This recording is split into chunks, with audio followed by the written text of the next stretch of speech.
Black kings, black bishops, black players, people of the chocolate persuasion. Black kings, black bishops, black players, people of the chocolate persuasion. Black kings, black bishops, black players, people of the chocolate persuasion. Black kings, black bishops, black players, people of the chocolate persuasion.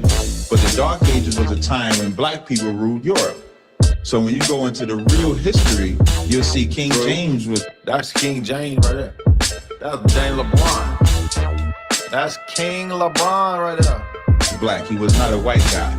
You'll see his whole lineage of kings. Black kings, black bishops, black players, people of the chocolate persuasion. Black kings, black bishops, black players, people of the chocolate persuasion. Black kings, black bishops, black players, people of the chocolate persuasion. Black kings, black bishops, black players, people of the chocolate persuasion.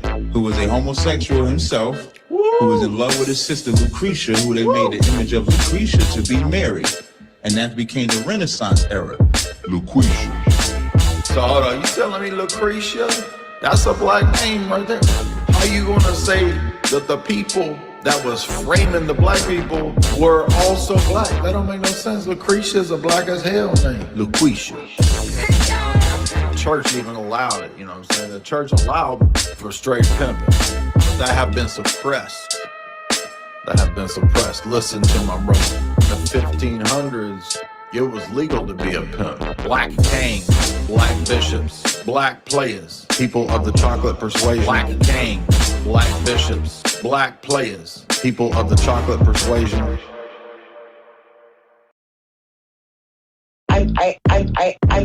I was born in Romania in a Christian family, Pentecostal. I was born in Romania in a Christian family, Pentecostal. That's a damn church right there. That's time for the church, son. We about to have an eyes wide shut church party in the basement. That's what they call an after party. Y'all ever heard of the after party? You know what I'm saying? I was born in Romania in a Christian family, Pentecostal. I was born in Romania in a Christian family, Pentecostal. I put my key in the ignition. I'm fresh out the kitchen. I put my key in the ignition. I'm fresh out the kitchen. Sippin' on coke and rum. I'm like, so what, I'm drunk. It's a freaking weekend, baby. We about to have some church. I was born in Romania in a Christian family, Pentecostal.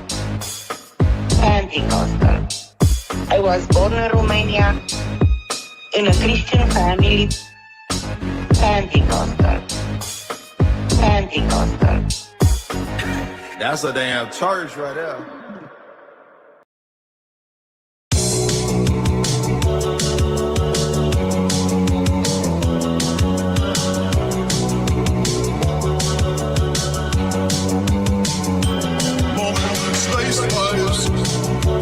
Let's create lives. Moment of space lives. God the Father has a body. It's a very tough body. He looks good. Moment of space lives. Moment of space lives. The high. Magic underwear fitting tight. Magic underwear is feeling right.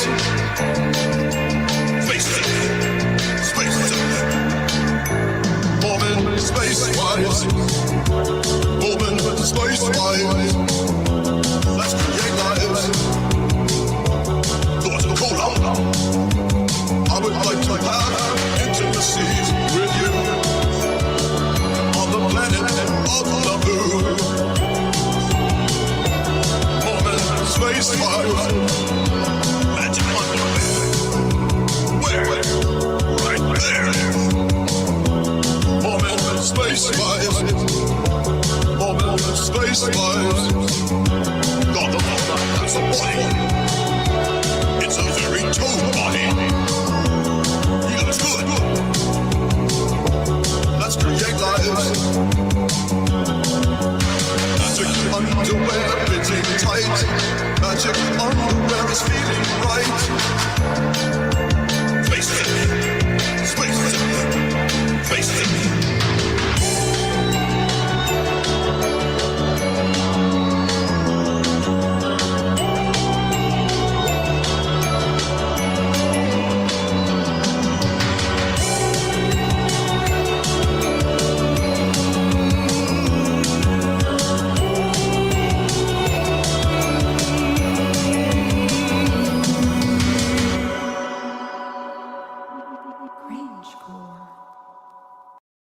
Did you ever have victory outreach experience when you were on the West Coast?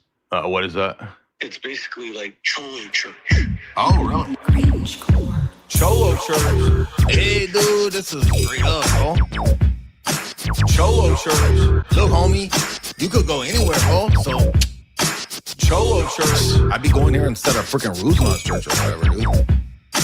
Cholo Church. Dude, this church is about 50 times less gay than freaking Ruslan's, bro. Cholo Church. Dude, how come I didn't even know about freaking Cholo Church? JB, dude, how come he ain't at Cholo Church, bro?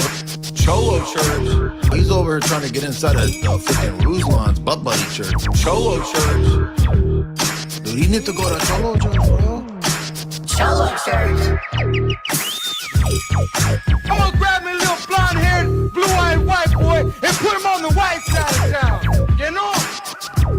And if that ain't good enough, I'm gonna grab me a little ching-chang, ping-pong playing China boy and put him on the Asian side of town. Whoa, dude. Damn, bro. They based as hell over at Cholo Church. They making freaking white dude jokes, making Chinese jokes, bro. They don't even give a fuck. How do all of the Cholo women, like, they were fat before everybody was fat, dude. It's like Cholo women were just always like a circle, dude. Like, they was born coming out like a circle, bro. Like, they didn't even go through like a transformation where they were like hot when they were young or whatever. Like, they was just straight a circle the whole time, bro. The spheres, bro. That's the orbs that Sam Shamoon was talking about. And how could you refute me or whatever? Cholo Church. I will grease you up. Very good. You have a very plump booty. Oh, Voice of Reason's got a point. You have a very plump booty. I will grease you up. Very good. You have a very plump booty. Oh, Voice of Reason's got a point. You have a very plump booty. I will grease you up. Very good. You have a very plump booty. Oh, Voice of Reason's got a point. You have a very plump booty. But I mean, like, what does it take for y'all to see through these people? I don't even understand it. Like, what's the point of even talking about it? I could have told you that dude was a goober tard, a goblin, a demon, and a goober tard. The Council of Ephesus did not say that you cannot text a girl with a very plump booty. I will grease you up. Very good. You have a very plump booty. Oh, Voice of Reason's got a point. You have a very plump booty. I will grease you up. Very good. You have a very plump booty. Oh, Voice of Reason's got a point. You have a very plump booty.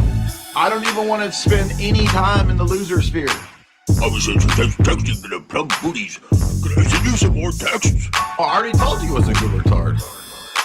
I can't believe that the losers were acting like the losers that they are. What? Losers were acting like losers? I will grease you up. Very good. You have a very plump booty. Oh, Voice of Reason's got a point. You have a very plump booty. I will grease you up. Very good. You have a very plump booty. Oh, Voice of Reason's got a point. You have a very plump booty. The Council of Ephesus made an error when it said that you can't talk about plump booties. I would like a plump booty on my face. This is Voice of Reason. That'll never get old. I don't know how Voice of Reason will ever live down that blunder that the Council of Ephesus was wrong. Well, I see in the chat here we got... Thank you for bearing with me, guys. I appreciate all of you. We have, what are these gems? I've been seeing, like, gems recently. Whatever they are, thank you very much, Austin Tom, for the gems.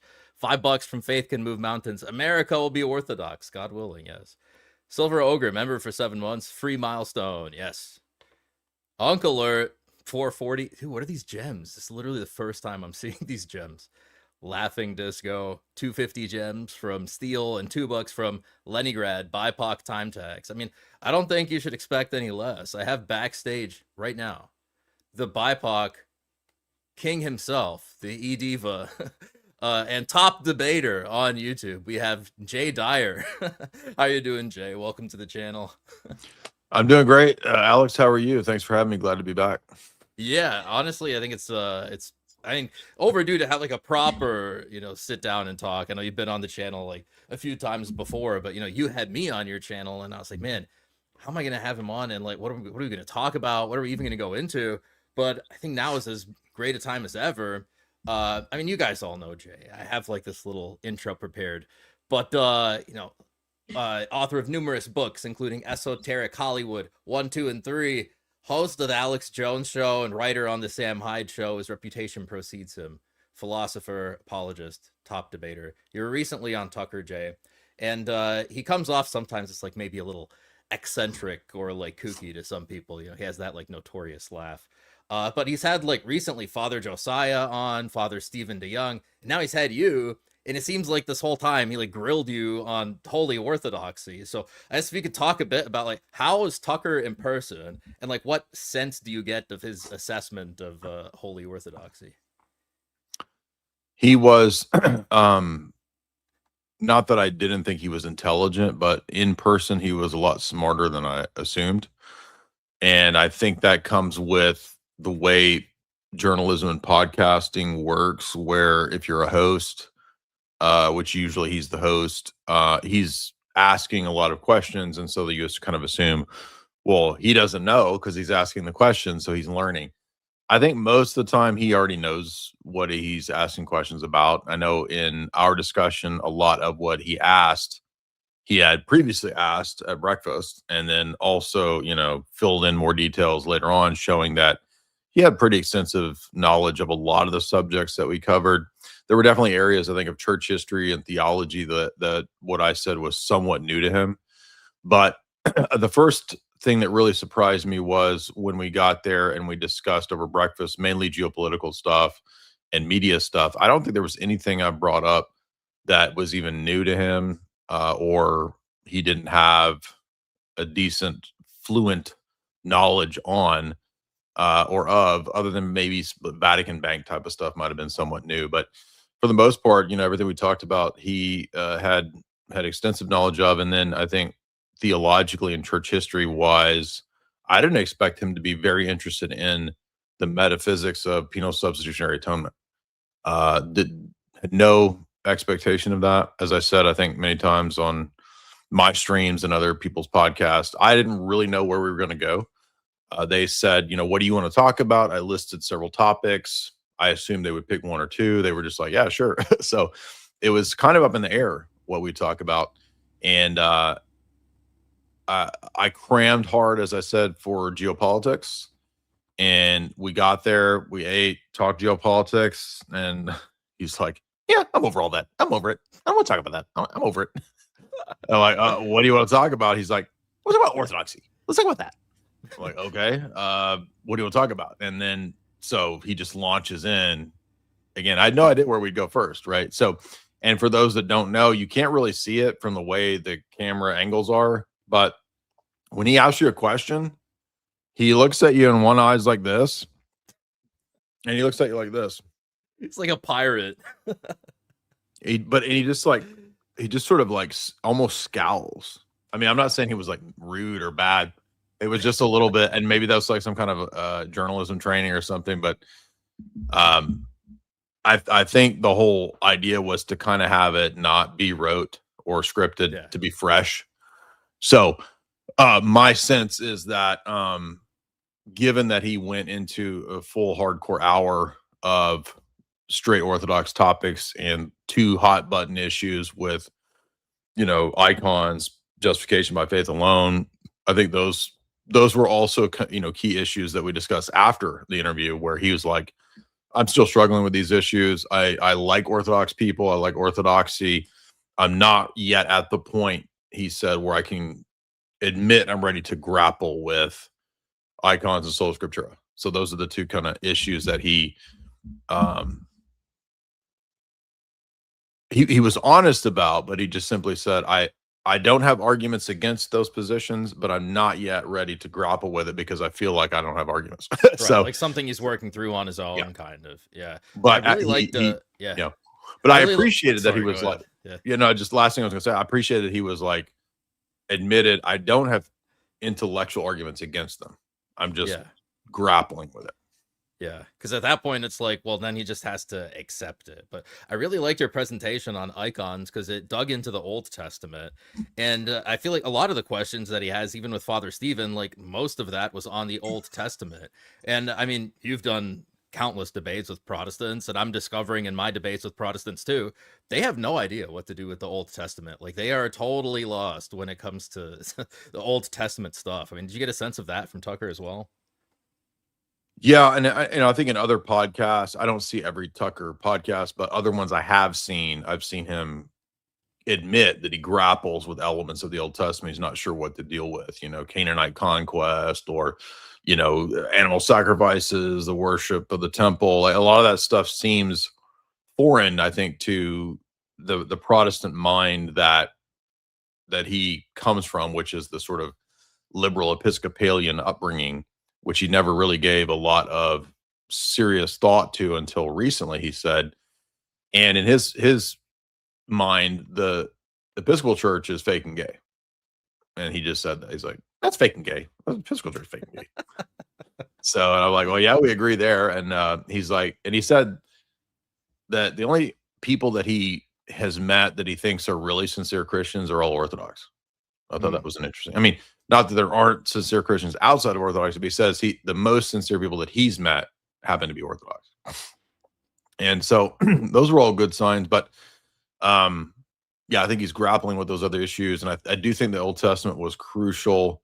I remember discussing iconography from the Old Testament, but I really was trying to think of creative ways to talk about reconciliation for his issues that he might not have heard. So in other words, I didn't want to answer with things that perhaps Father Josiah would have said. Not that I'm knocking, conversations he might have had with Father Josiah or Father Stephen DeYoung. But it's like he has this working knowledge already, and you're trying to fill in gaps. So I want to fill in other gaps of like, maybe he hasn't heard about, something over here in the Old Testament that relates to this. And so I just wanted to kind of provide other sources and avenues of argumentation. And, particularly with like the idea of liturgy for the text of scripture, or with, I'm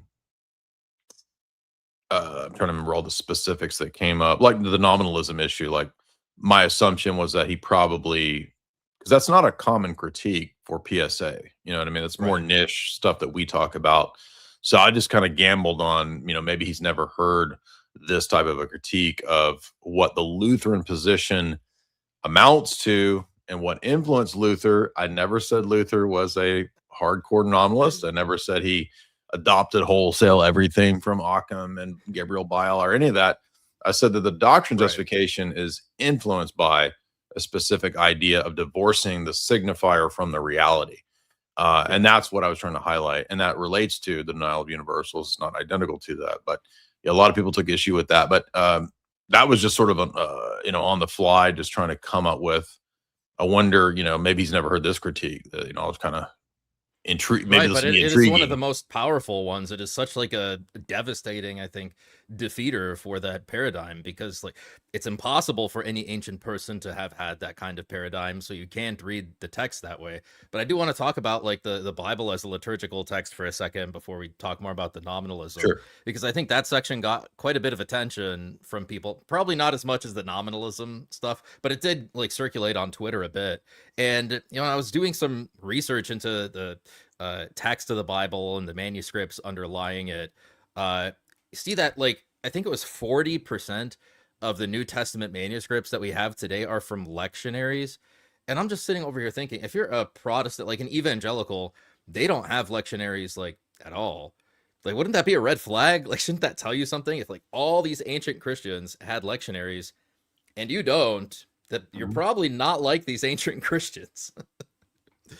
And that it played a role in, canonicity and influencing, various councils in terms of helping to help, not totally, but helping them to choose, which canonical lists and traditions are, probably apostolic or authentic or whatever. So, that was devastating when I was a Protestant, because I read F.F. Bruce and Lee McDonald. I know they talked about it. I've got some other, Protestant scholars that discuss this in their history of the formation of the canon. But also outside of that, I was encountering the same idea in liturgical texts and histories of the liturgy.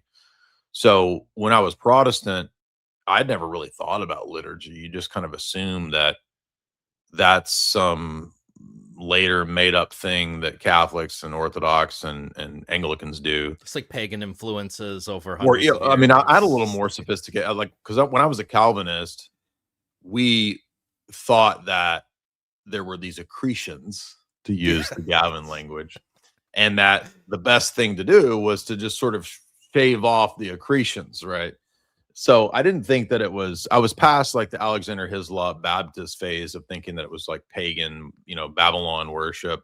But I thought that they had adopted these sort of accretions from wherever, just, man-made traditions or whatever. And then you start to realize, well, it's not just the history of the formation of the canon, it's also like the history of worship itself. And so in an indirect way, some of the reform principles that, I know we've talked about this before, I don't want to beat a dead horse, but the idea of the regulative principle of worship, which Calvinists are so married to, that was kind of an indirect way for me to start looking into liturgy, because it's like, well, wait a minute, if worship is so important that Nadab and Abihu get killed in Leviticus over it, why do we not have like the form of work? Like there ought to be like at the maybe why is there not like an appendix? Maybe the apostles should have written an appendix at the end of the book that they foreknew would be the Bible, and like, here is the appendix of how you're supposed to do the worship service. And if we're going to be Calvinists and be so kind of extreme about whether you can only sing psalms or can you sing some hymns, can you have head coverings, or are you supposed to always have head coverings? Is it optional? Right. These are the kind of inter-Calvinist disputes that were happening when I was in the Presbyterian Church. And then it's like, well, we're kind of missing the big picture here of how come there's not a worship service resolving these issues? And why is our worship service not at all like the first 1500 years of worship service? So I think those are just really all kill shots when you really get down to it. Yeah, and it like also ties in again to that continuity of worship, where in the icon section you were saying you have like holy images all over the tabernacle, all over the temple. Like the temple itself is a holy image that the people of Israel would bow down to. Like it represents the worship of the divine assembly in heaven, and it all ties in at the end to like worship at the end of the day. That's like kind of an approach that I took to like the debate that I did with JP and with what's his name, the other Paul as well, on icons, that like you cannot separate these things from you cannot separate intercession of the saints from worship. You cannot separate icons from worship. Like it's all a package deal, which is like your whole apologetic is like taking a worldview as a whole, right? That it's a package deal. You can't take these things piecemeal, which I think brings us to that like nominalism part, where you can't change one little thing. It's going to have domino effects all the way down, right? So I mean, one of the books I've been going through, The Ontology of Death, which I think is a book that you're familiar with. It's like a patristic review of, how they would interact with nominalism. And then there's like a few other books on just like modernity. This is by, I think he's a Roman Catholic scholar, but The Theological Origins of Modernity. He talks about the influence of nominalism, and oddly enough, Islam also on the West. Like a lot of that Aristotelian revival in the scholastic period came from Muslim scholars like Averroes and Avicenna, and they influenced a lot of that scholasticism. So, I mean, if you could speak a bit about like fill in the gaps a bit on that nominalism portion that you didn't get to talk about on the Tucker. Yeah, I think we could really, the origin of this dispute, you could say is pre-Socratics and even very early, but it's the question that Plato has in regard to, that Aristotle has in regard to his master Plato, because Plato thinks that what's most real and what's very real is the universal or the ideal, the form. And so that's higher ontologically, prior, superior to the particulars, the many. And that Greek dialectical position is fleshed out for many centuries amongst Neoplatonists, amongst even church fathers combating Neoplatonists. It's fleshed out even in Christology, when you have a dialectical view of the will, the divine will and the human will, with the monothelites and the monoenergists. It's fleshed out even with, Saint Justinian shutting down the Platonic Academy. It comes back, with like even dealing with Barlaam, between St. Gregory Palamas and Barlaam. So a lot of these issues are going back to how we view distinctions in nature or in theology, and they could be viewed as complementary or as in opposition. And so I think a lot of the Greek tradition tended, not everything, but tended to see fundamental principles as in some degree of opposition. This is Dr. David Bradshaw's thesis in the first few chapters of Aristotle East and West. He talks about, for example, for the Greek mind, and this is why so many church father theological battles end up being about, for example, becoming versus being. So you have, is stasis greater than change? Most of the Greek philosophers would have said, yeah, absolutely, of course. I mean, eternal stasis is the ideal. Movement, change, that's a lesser form of reality. Is eternity superior to time and temporality? Oh, of course. Is unity superior to multiplicity? Absolutely, of course, yeah. So very early on in the book, Bradshaw's book, he highlights this. God, History, Dialectic, the trilogy by Farrell, same principles there, that this is kind of what's going on. So that's my thought process when I approach these questions, even something like nominalism. And I'm aware of the background question with Aristotle. You have the idea that, well, maybe my teacher isn't right, Plato, when he talks about this reality to a universal essence or form or nature that is somehow ontologically transcendent. And so Aristotle says maybe it's just individual particulars that in some way make up a collective substance. There's not a real collective reality that they share. So technically speaking, Aristotle is a step in the direction of nominalism, even though he is not a nominalist, strictly speaking, because he believes in essences. So he would still be an essentialist, but he's the beginning of questioning the universals as realities, or ontologically existing transcendent realities in the realm of the forms. Yeah. And we can actually agree with this to an extent, because St. John Damascus's move is to say that it's a kind of a moderate realism, that the universals are really universal, but they exist in the particulars as also universal.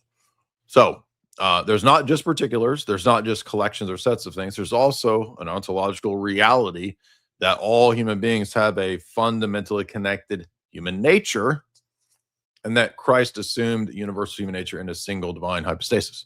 Thus, all men are resurrected because they're all in Christ. That's what's necessary for Christology. Once you see that, then we begin to understand that this idea that Jesus only affects the elect in grace or resurrection becomes very problematic, because why are the reprobate resurrected, being that the only way to be resurrected is to have that connection to Christ?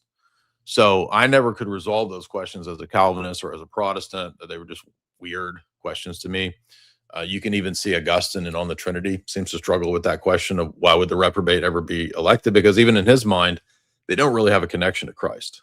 So there's no notion of cosmic significance for the incarnation and resurrection like you have in the Eastern Church Fathers, and especially, by the time of St. Maximus. So that's what underlies my thought process. Of course, St. Maximus writes extensively about universals. There's absolutely no way you could get some form of nominalism in St. Maximus or any of the Church Fathers, really, because it didn't exist as a system or as a toolkit of doing philosophy. So you come to William of Ockham, and he begins to challenge the idea that universals have any real existence.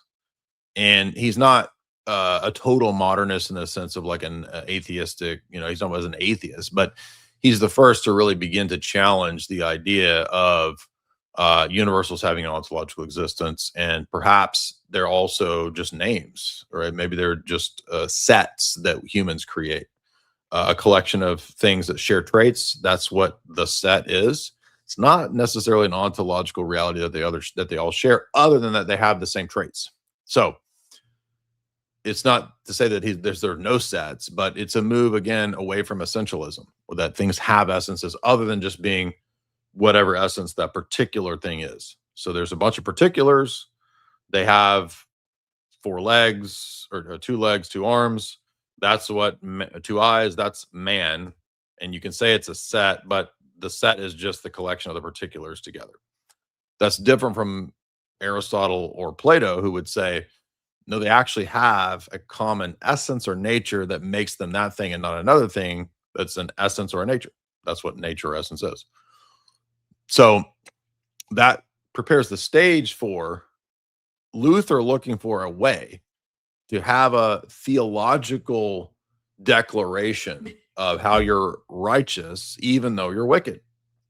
There needs to be some divorce between the word and the ontological reality of what you are. And thus, nominalism as a systemic approach to naming, declaring, and denying the referent is that very ideology, which not just me, but plenty of people have talked about for many years. So it's not a new idea. In fact, I forgot this when I was in the discussion with Tucker. And it's actually Tim Gordon talking to me that reminded me of this. I first encountered the critique of Luther as a nominalist was when I was a trad cat. This is an older Roman Catholic critique of Martin Luther to divide the ontological status of the thing from the terminological definition or reference to the thing. That's an old Catholic, not old Catholic in the sense of the schism, but an old Roman Catholic critique of Luther that I've forgotten. I wish I'd remembered that in the Tucker interview. I could have referenced that, made it a little bit simpler, but that's it. That's I forgive me for yapping for 5 minutes straight, but that's the whole thing right there. Yeah, no, it's important to get it out there because I have seen like a lot of people saying that Aristotle was a nominalist, but they're ignoring like, well, he's a proto-nominalist, but yeah, they're ignoring that like this medieval nominalism is kind of a unique thing right in and of itself. And then by the Enlightenment figures, I mean, they're all nominalists. I mean, Yeah. the empiricists, right? So Right. empiricism is a logical step beyond Occam and Bile to say, well, wait a minute, if we're not perceiving essences, then we're not perceiving any universal thing at all. We're only perceiving the immediate particulars and sense data. So you can see how nominalism pretty quickly becomes empiricism.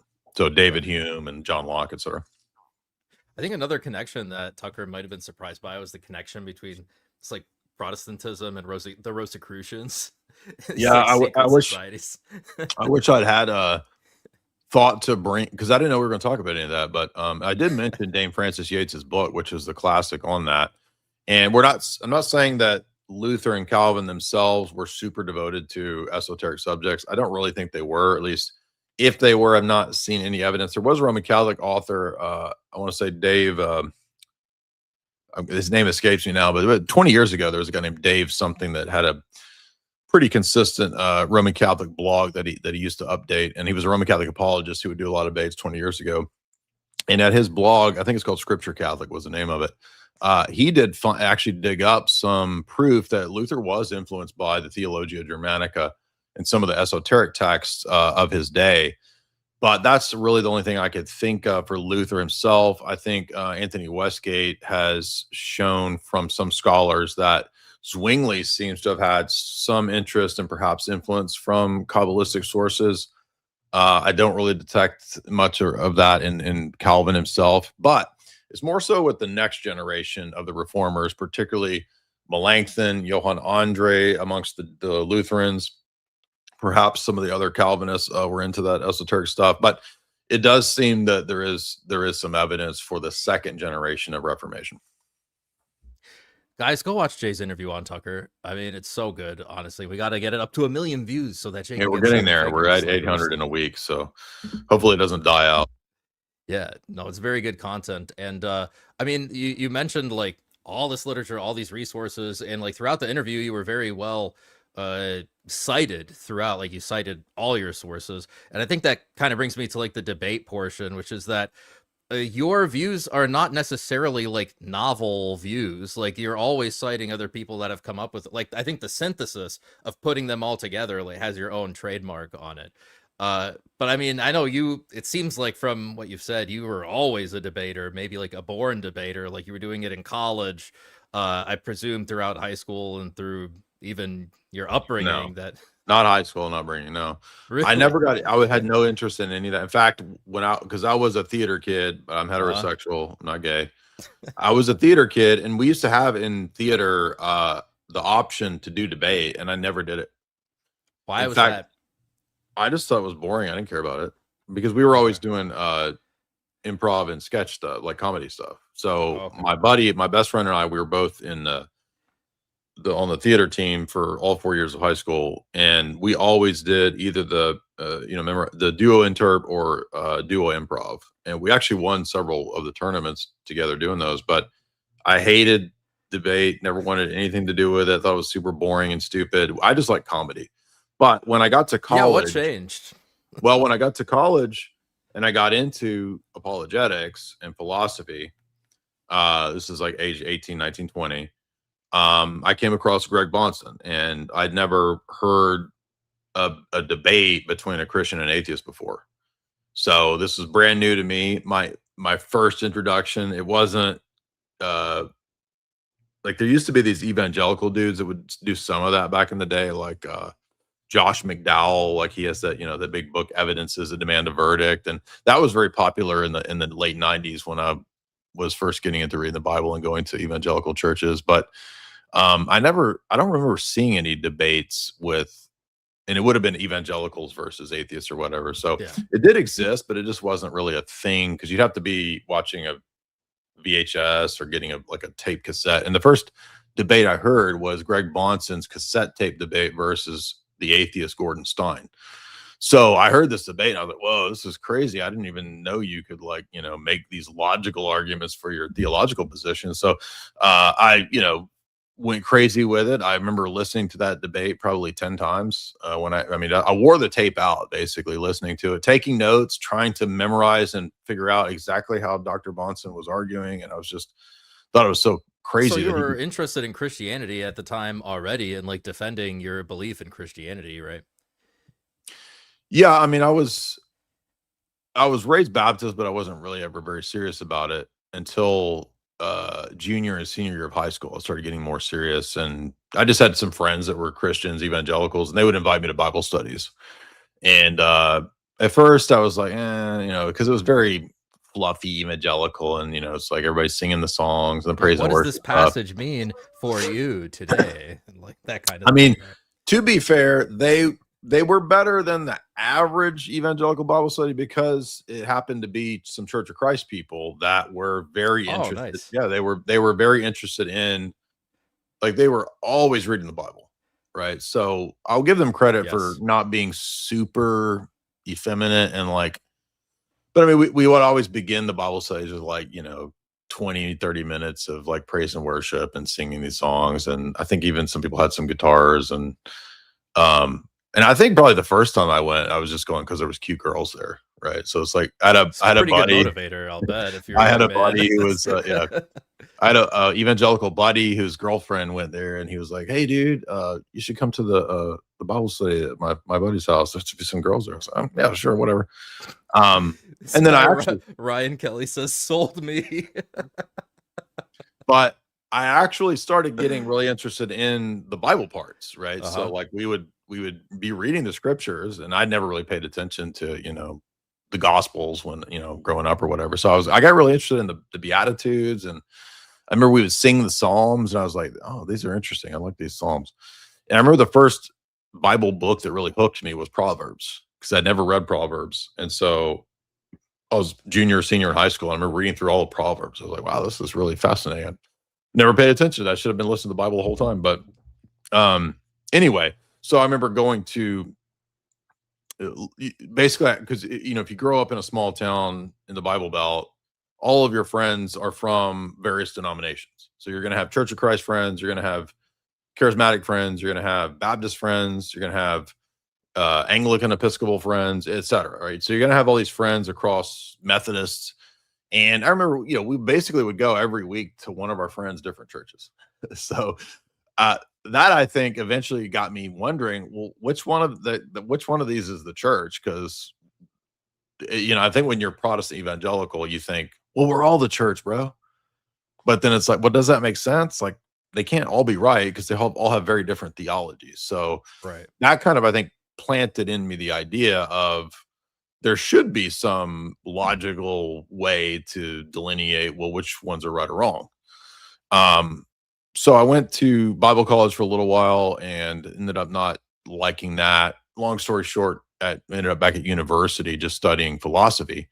And that's, I think, where I really got deeper into debate, because I've been listening to a lot of Greg Bonson when I was 19, 20, 21.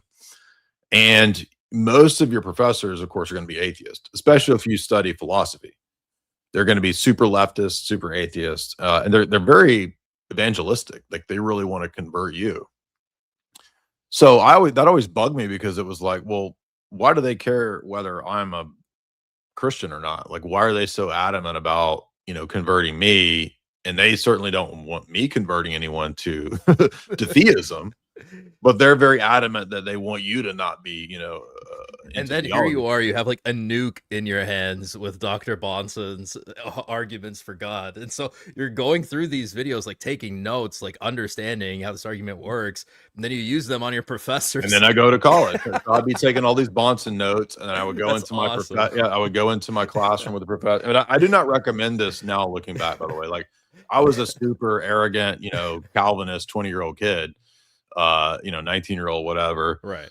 I would not recommend going back and debating all the professors, but I was young and immature, and I thought, well, I can convince them if I have the better argument. Like, I'll convince the atheist professors to become, Calvinists or whatever. So Right. I what I was thinking, but yeah, no, that's what happened. I remember I bought, like, I would get my paycheck and I would spend the whole paycheck on theology books and Bonson talks. Because back then you had to buy these cassette tape, like, courses, lectures, and they were like 30, 50, $70. So I would, like, save up my paycheck, order the Bonson set, wait for it to come in the mail a week later, and then I would sit at work with my cassette tape headphones, taking notes on all the Bonson talks. So I went through, I think I've done every Bonson course, and he taught a lot of courses. In fact, I just found some new courses that they put up online, which I don't think I'd ever seen before. So I think there's actually people are discovering, like archaeology. They're like doing Bonson digs and covering, discovering new Bonson lectures that he did. So anyway, long story short, yeah, that's what happened with me, was just getting super into debating, mainly through Bonson and Van Til. Van Til didn't really ever do debates, but Bonson did. And then I actually went to a conference with, so Bonson's protege was a guy named Michael Butler. And I went to a Michael Butler, Ken Gentry conference in, I want to say 2000, 2001. And that was the first in-person debate that I've ever seen with a theist atheist. And so Michael Butler, like I said, Bonson's protege, debated the guy who was like the head of like Atheist Society or something. And I thought it was so much fun. It was awesome. It was like, 100, 200 people, atheist Christian debate. It was formal. It was awesome. My first in-person debate. So I think from that point on, I was just fell in love with debating. And I loved it more back then than I do now. I don't mind doing it, but I've kind of, I think at a certain point you kind of get a little tired of it. But yeah, so it was Bonson, and then going and seeing a debate in person. Those are the things that really got me into debating. Yeah, and I joined, at that time we had debate club too. Philosophy club had a debate team at that time in college, for like freshman, sophomore year. But I think by the time of junior, senior year, I had so much stuff to do. I didn't really have time for debate team, but because I was having to write so many papers, but anyway, yeah. Yeah, well, I think you're right, because you've been critiquing recently that the overall tier of debate has just, like, across the board has gone down. Like, you see the same arguments being used over and over again by evangelicals, and they're bad arguments. Like, they lose you'd think that, like, they come to the next debate with like a little twist on it, or like some different take, and it's just the same thing over and over again. It's like you don't see a new Bonson coming up nowadays. And it's the same stuff I've been hearing since 1998. So I mean, yeah. It'd be cool if there was something. I mean, I remember there's one guy that called in this year, a Protestant dude who did have one, I don't even remember what it was, but I was like, I'm going to give you a point because that was a different argument I've never heard. So there was one guy. If I remember, I think it was something about intinction. He was talking about, I think it was some method of the receiving the Eucharist. And I might be wrong on that. Well, it was Yeah. something to do with the way that Old Testament sacrifices were conducted, and I don't even remember what it was, but it was just a good question. It wasn't like a thing that refuted orthodoxy and proved Protestants. It was just like the first time I've heard a Protestant have an interesting, insightful take. And one reason I think that is unfortunate, that might be the reason for this, is if you go back to the 90s and the 2000s, even though the internet was becoming very omnipresent, it still wasn't, and most people's connections were slow, so you didn't have video stuff and audio stuff everywhere. You had articles. So that era, people were still reading all the time, especially in the theology world. And I think nowadays, I don't think any of these people read. I think that they punch up on AI summaries. I think they watch YouTube videos, and they don't read these books. So I think that's another major reason for the decline in the quality of debates. Yeah, the quality and the creativity. So what I think there's that critique aside, there are a lot of people that will say like, oh, debates are pointless. You're not changing the other person's mind. And I think I've like gone out of the way on the channel a little bit to be like, look, I know I'm not going to change the other guy's mind, right? Like I show up with my mind made up. He shows up with his mind made up. We're really just trying to fight for like a small sliver of people in the middle that are like open to even having their mind changed. And it's like one of my favorite Bible verses on this is Saint Apollos. At the end of Acts 18, it says, when Apollos wanted to cross over to Achaia, the brothers encouraged him and wrote to the disciples to welcome him. When he arrived, he assisted greatly those who had believed by grace, for he refuted the Jews vigorously in public debate, demonstrating from the scriptures that the Christ was Jesus. Right? So you have like, of course, Acts 17 and Saint Stephen. It says that like when he was taken before the Sanhedrin, right before that, he was debating with these bad guys, and you see throughout the New Testament that the apostles, they relied, of course, on like signs and wonders, but also on debate and it's like advocacy for their position and logical refutations, and relying on the precedent in the Old Testament to convince like the Bereans, for example. And what would you say is like your overall purpose in engaging in these debates? Because I think this is like a criticism people get frequently, that it's pointless or something.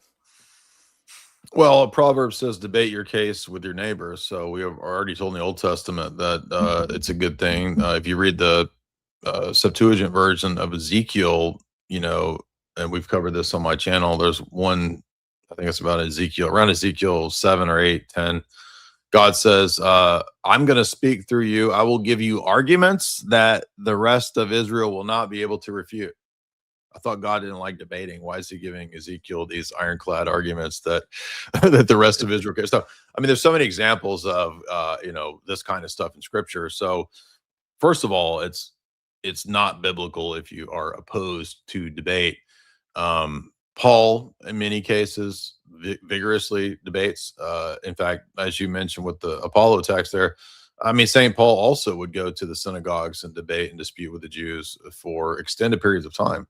So it's just, and Jesus himself consistently debates with the Pharisees, the Sadducees, the lawyers, even amongst the apostles. At times, there's reasoning, dialogue, and correction that occurs from Christ, or even amongst the apostles themselves. We know, for example, that there's a dispute between Paul and Peter at one point, and they appeal to obviously different ideas. But Paul is, of course, correct in that debate. So debating itself, God says in Isaiah, let us reason together. How are we going to reason together if debating is futile and there's no such thing as debate? So there's just so many examples as to why this is absurd. My purpose in debate is at this point, I feel it feels like a duty, because I feel like I'm supposed to defend the faith. I ought to defend the faith, even when there's many things that I might rather be doing. It does feel like something that I should be doing, because for whatever reason, people do resonate with the way that I debate. They think that it's effective. Like you said, it doesn't have to convince the opponent, because if a debate convinces one person to change their mind and become orthodox or to come out of atheism, well, that's the angels in heaven rejoice. So Right. even one person being converted from a debate is good enough. But we've already seen many thousands of people have been converted from all kinds of debates. Muslims end up converting sometimes. Atheists convert, Roman Catholics convert. So, it's just, first of all, it's unbiblical. It's ahistorical. The history of Western pedagogy has always included in its educational structure, pedagogical structure, rhetoric and debate. So the fact that if you're then you're already like against education. It's just kind of an ignorant position. Many church fathers were apologists. St. Justin the Apologist. Many church fathers were the most learned scholars of their day, like St. Photius. And so, by the way, debate doesn't have to be verbally back and forth. If you're engaging in writing treatises, refuting your opponents, that's a form of debate. Right. So most of the church fathers' writings, in terms of what we have up here, that's a lot of debates. A lot of them start with contra, right? Mhm. And they're also, in many cases, full of invectives. They have no problem, making fun of and calling their opponents idiots and retards and all this kind of stuff. Now, if that's all you have, then that's not very effective and that's not very good. And we see a lot of people. It's not the foundation of the pyramid. It's going to be at the top there. Yeah, exactly. Like it's part of it's part of rhetoric, right? Rhetoric is part of the structure and the prose that you're going to be using. At times, you're going to want to have jabs. You're going to make jokes. That's part of debate, part of Western pedagogy. So the fact that people aren't aware of this again just speaks to kind of their own ignorance. But sometimes it can go too far.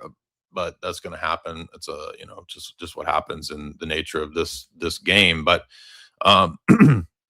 we see, for example, even amongst the apostles, that's not unheard of because there ends up being a huge falling out between Paul and Barnabas.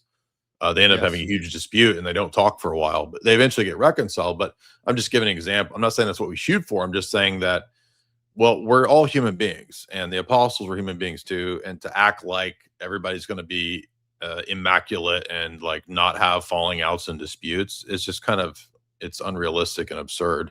Even Paul and Barnabas had a huge falling out. Paul and Peter had a falling out. So I'm not saying that we ought to have falling outs. I'm saying that to get annoyed because people have debates and there's falling outs is an absurd level of expectation that's not reality even in the New Testament. So anyway. Yeah. I wanted to get into a little bit, if you don't mind, like your mindset going into part of the mechanics of debate, because I think there are I make this analogy sometimes between like MMA and debate. I mean, you'd think that they're polar opposites, but really you can't really enjoy watching MMA unless you kind of know what's going on there, especially with something like as technical as like jujitsu. And I know here we can make a insert gay joke about Cleve here for being sick at jujitsu. But two sweaty guys on top of each other. There you go. But like, unless you know, like, oh, he put his ankle, like he hooked his leg through that shifts his center of gravity. Like, unless you're aware of that, you can't really enjoy the technical nature of what's going on.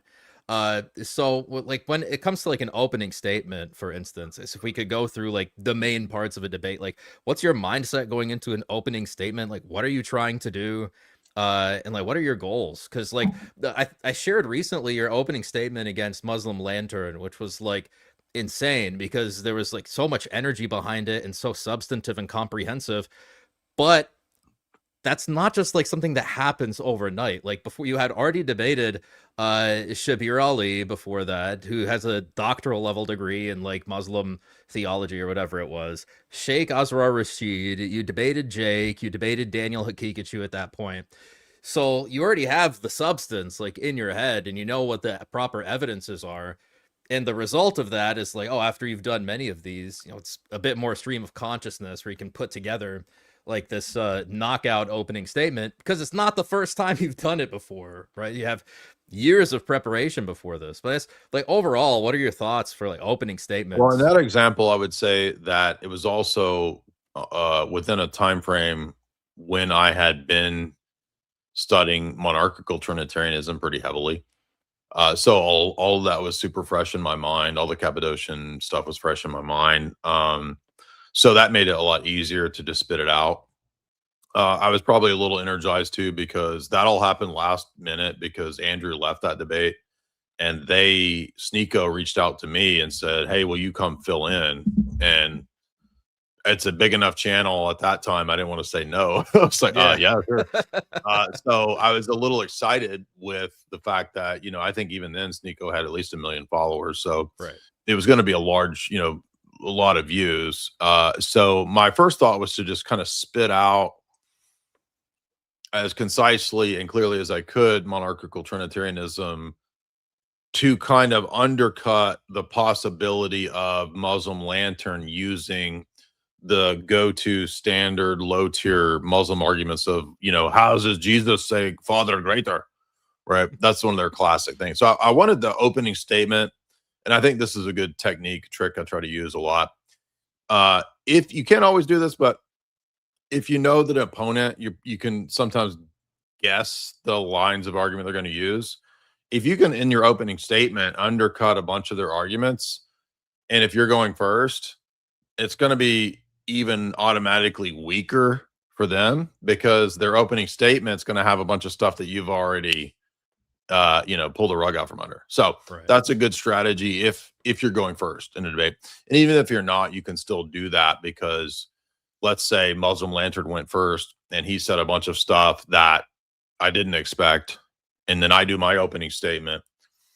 My opening statement that has things that anticipate could still work because he might go back to those later on. So, and usually with Muslims, unless you are dealing with some unique outlier that has, crazy, hyper specific metaphysical arguments, which is rare, usually they're going to use the same type of stuff because most of these people are lazy. Most people are not reading the books. I know that, for example, in the case, I will say for Jake, I think Jake did do reading. I don't know exactly what and how far, but at least Jake was willing to get the Orthodox books and show them on screen, although they didn't look like they were read, but at least he got them. But like most people are super lazy. They're not going to buy any books. They're going to go to a website and copy and paste, or now ask ChatGPT. It used to be just go to the website and find Muslims, for example, they have a history of going to Jehovah's Witness websites and then just copy pasting Jehovah's Witness arguments and just repeating them. And it's like, that's so lazy, dude. Like, yeah. And again, maybe we should do a little preface. So number one thing to do for debates is you need to, here's my rules, my principles of debate. Number one, you need to go into a debate wanting to lose. And I mean that seriously. Why? Because the goal is not this guy versus the other. The goal is truth. And it doesn't matter whether your opponent's interested in what's true. As long as you care about what's true, you have the upper hand, right? A lot of times your opponents are not good faith. They won't care what's true. So if you have the advantage of, I only care what's true, you're going to win because you're committed to what's true, even if you're wrong. So if you're wrong at a point in the debate, you got to be honest and say, you know what, you're right about that. Now, technically speaking, that shouldn't cost you the whole debate unless you're wrong about the premise of the debate. But, there are a lot of times in debate. I think in one of the Ibarra debates or the Ibarra debate, I got a point wrong. But I don't think that means that I lost the whole debate because my argument didn't hinge on that point. It was, and everybody's going to have this in debates. You're going to make a mistake. You're going to reference a wrong counsel. You're going to reference a wrong name. You're going to get a date wrong. That happens to everybody. And that's not a huge deal unless it's, something huge or significant. But point being is that number one rule is you want to be concerned with what's true over everything else. Number two rule is you want to try to know your opponent's argument better than them if you can. Now, if you're debating somebody on their PhD thesis, you're probably not going to know the subject better than them. But if you're debating a Muslim on, Allah, is God one or many, this kind of a thing. Well, I want to know his Aqidah. I want to know the school of Islam that he comes from. I want to know, what his Sunni position on the attributes and the body of God is. Does Allah have a body? Is he of the Salafi tradition? Right. So you want to try to know your opponent's position as best you can. And Bonson used to say this, and I think it's a great idea, even though in today's debate climate is probably not going to work. But he used to say that you need to be able to state your opponent's argument to their satisfaction. If you can do that, you've got another upper hand, because most people go into a debate only caring about themselves. They don't care about what's true. They don't care about stating your argument to your satisfaction. If you're able to do that, that makes you way more effective because you can demonstrate that, no, I understand your argument. Even though I don't agree with it, I understand it. That's why it was Right. so, I think, effective when we ask all those Muslims, can you restate the Islamic dilemma? I don't believe it. I do not believe Islamic. I know you don't believe it. I just want to know, can you restate the argument? I don't believe that argument. No, okay. Yeah, we know. But so you've got to be able to, I think it was Aristotle. Bonds is just expressing what Aristotle said. An intelligent man can express an idea and explain it without even necessarily agreeing with it. So those are some of the key points. So long, that was way too long of an answer. I apologize. No, you're good. But I think that that point on being able to admit when you get something wrong, something I mention all the time, especially when you are being cross-examined, and this is a little bit further ahead in the debate, you really want to kind of keep it to yes, no, or I don't. Yeah, this know, was or I a don't strategy. remember. Lewis brought this up to when I'm being cross-examined, I don't want to say a whole bunch of stuff because the more I talk, the more I could potentially be trapped. Yeah. Be hung with it. So yeah, Some absolutely. more things they can pull onto. Now, when your opponent is giving their opening statement, I'm very curious about what you're going to say to this. What are you doing when your opponent is giving their opening statement? I am, every time I'm listening to an opening statement, you'll notice I'm drawing. I am drawing a caricature of that person. I'm not doing. I'm drawing them with a pig face. No, I'm writing each contradiction or mistake I hear.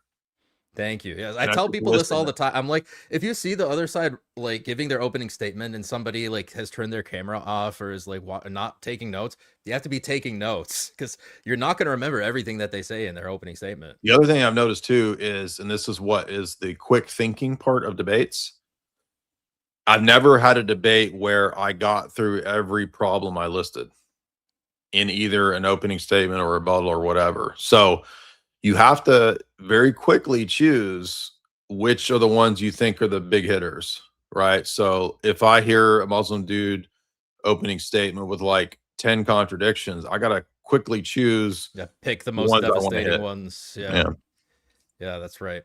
Now when it comes in the rebuttal period, you're going to bring up those the main contradictions. Right. Are you really concerned with unless the other side, unless they have something terribly devastating?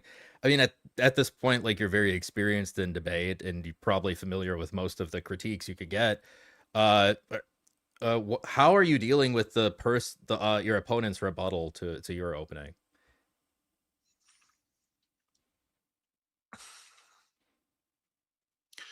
Usually I'm treating a rebuttal the exact same way as I would treat an opening statement. I'm going to listen and I'm going to jot down the big points that I think are a mistake. But what often happens in debates, at least in my experience, is let's say in the opening statements, I write down 5 things that were major problems in what they said. When I rebut him, I highlight, let's say 2. Okay. It usually ends up being a situation where the next phase of the debate ends up being where we're going back and forth on one of these. So that oftentimes ends up occupying a lot of the time. And then usually debates end up, for me, being 1 or 2 topics for the whole time.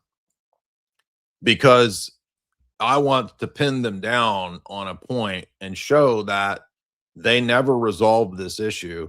And the number one thing that many people do in debates is immediately try to get away from the thing that they're pinned down on. So that's why you want to highlight a couple things that you don't want to let them get away from. Although you might have to, in some cases, make a judgment call and decide, okay, you know what, let's just move on from that one, right? For example, if it seems like you've illustrated to the point of death that they're not answering this question, in that case, it might be prudent to move on to the next big thing to get them on, right? So you might want to sometimes let it go, but I try to extend it as long as I can if I can demonstrate that that person is intentionally obfuscating to not be pinned down on a major issue, and none of the answers that they've given allow them to escape being pinned down. And then I might move on to the next big one and then do the exact same thing. I think, but one thing I never do is allow people, because this is what everybody tries to do. They'll throw up every bit of smoke and mirror, every bit of rabbit trail, every red herring, to go into all these other million things. And the reason people think I'm so mean is usually because I'm saying, oh, you never answered this problem. You did all these other things, which are a way to get away from this. So I keep bringing them back. And that's what people think is mean and so, annoying about debating me is I don't let you off the hook. Now you're going to come back to this point. You're going to resolve this. Then we might move on. Yeah. And I guess that's like, we can move forward to the cross exam now. Like there are a few factors that I want to, that I'm always considering in the cross exam that I think you are too. Like one of them is control, which I think you've been alluding to a bit here, was like, no, if they give like a sentence already and I can tell that their answer is not responsive to my question, I'm just going to interrupt and bring them back to the question, right?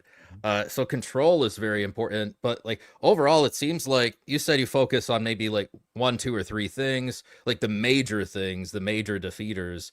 Only because they'll go off into everything to get away from those.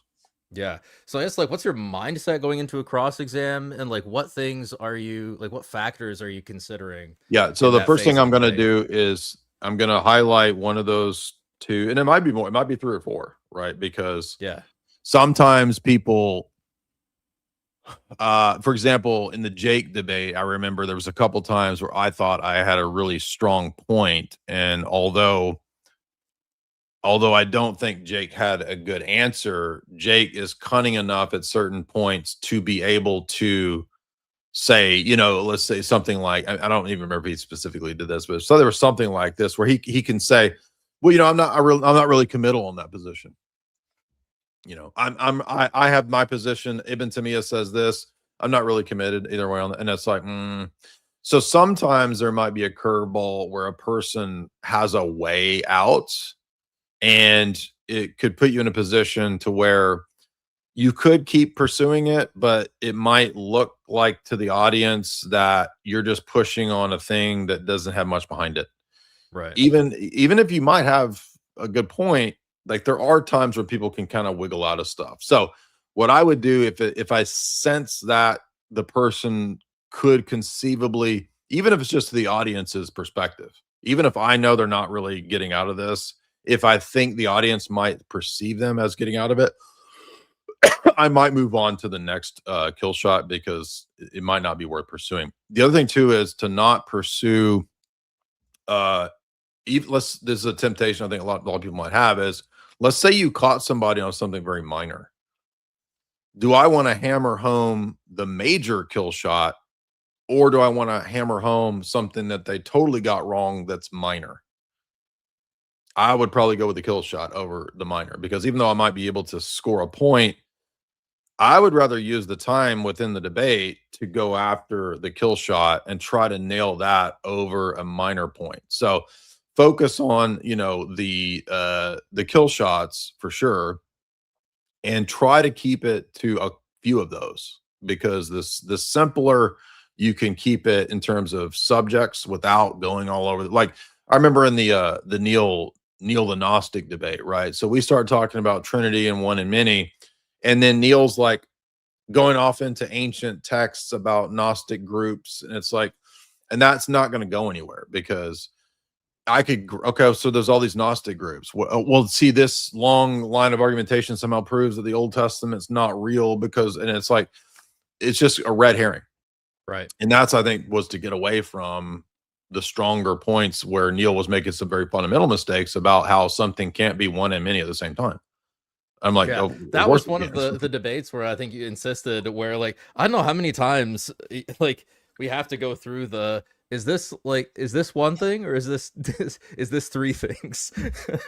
Yeah, I think when he realized he was making some mistakes, then it turned into, well, what are you going to do with the scholars that say that the Qumran community of the Essenes and blah, blah, blah. It's like, the other thing too is don't get into competing scholar claims. That's a big trap, just because it's not that you can't bring in evidences or cite scholars. You can as evidences, but that's really all they function as. So yeah, it's fine to say, most of today's a lot of Jewish scholarship today believes that the Old Testament references to God are not Unitarian. There's pretty significant evidences amongst Jewish scholars today of multiple hypostases or, multiplicity in Yahweh. That's a good evidence to use. It doesn't prove the Trinity. It doesn't disprove Islam. right? It just demonstrates that there is some academic attestation to this position. And it's also useful to cite the Jewish source, obviously, because they're not interested in proving Christianity. So but I would not get bogged down on throwing a bunch of academic claims back and forth. And a lot of evidentialists, a lot of scholars get really bogged down in this because they think, well, if I just pile up, here's 15 scholars agreeing with this position. And it's like, it's a waste of time. So it's also kind of a waste of time. I mean, you can prove text, but it's also kind of a waste of time to throw a bunch of verses at people, machine gun style. Those are all kind of low tier, kind of noob level mistakes. But I'm sorry. It's more like here's this principle, and then if you really want some support for it, here are the verses or academics that support the principle. But I think like just generally you see this like evidentialist, like of course you need evidences, right? But evidentialism is like kind of a boomer style of apologetics that's like kind of going out of fashion, or just like honestly you just can't keep up with the worldview apologetics that we see now. And I was talking to my chat, some people in my chat even mentioned that recently the Connectleys debated Cora, the Muslim lady apologist, and Libiano, the Orthodox Muslim, and it was just devastating for the Connectleys. Like they did horrible. I don't know if you watched it, but every debate I've seen the knuckleheads in, they've done terrible. So I don't know why they thought it would be a good idea to debate any Muslim, because debate is not their strong suit. I don't know what their strong suit is. It's certainly not debate. Maybe preaching at college campuses or something. That's the, I think the preaching is not debate. They're very different. Very different things. And a lot of people think that preaching is debate. People that come on the streams, even a lot of Muslims, they think that debating is like you just spit out all of your views. That's not. Maybe this is a good talk. Can you say what is not talk about what is not debate for a moment?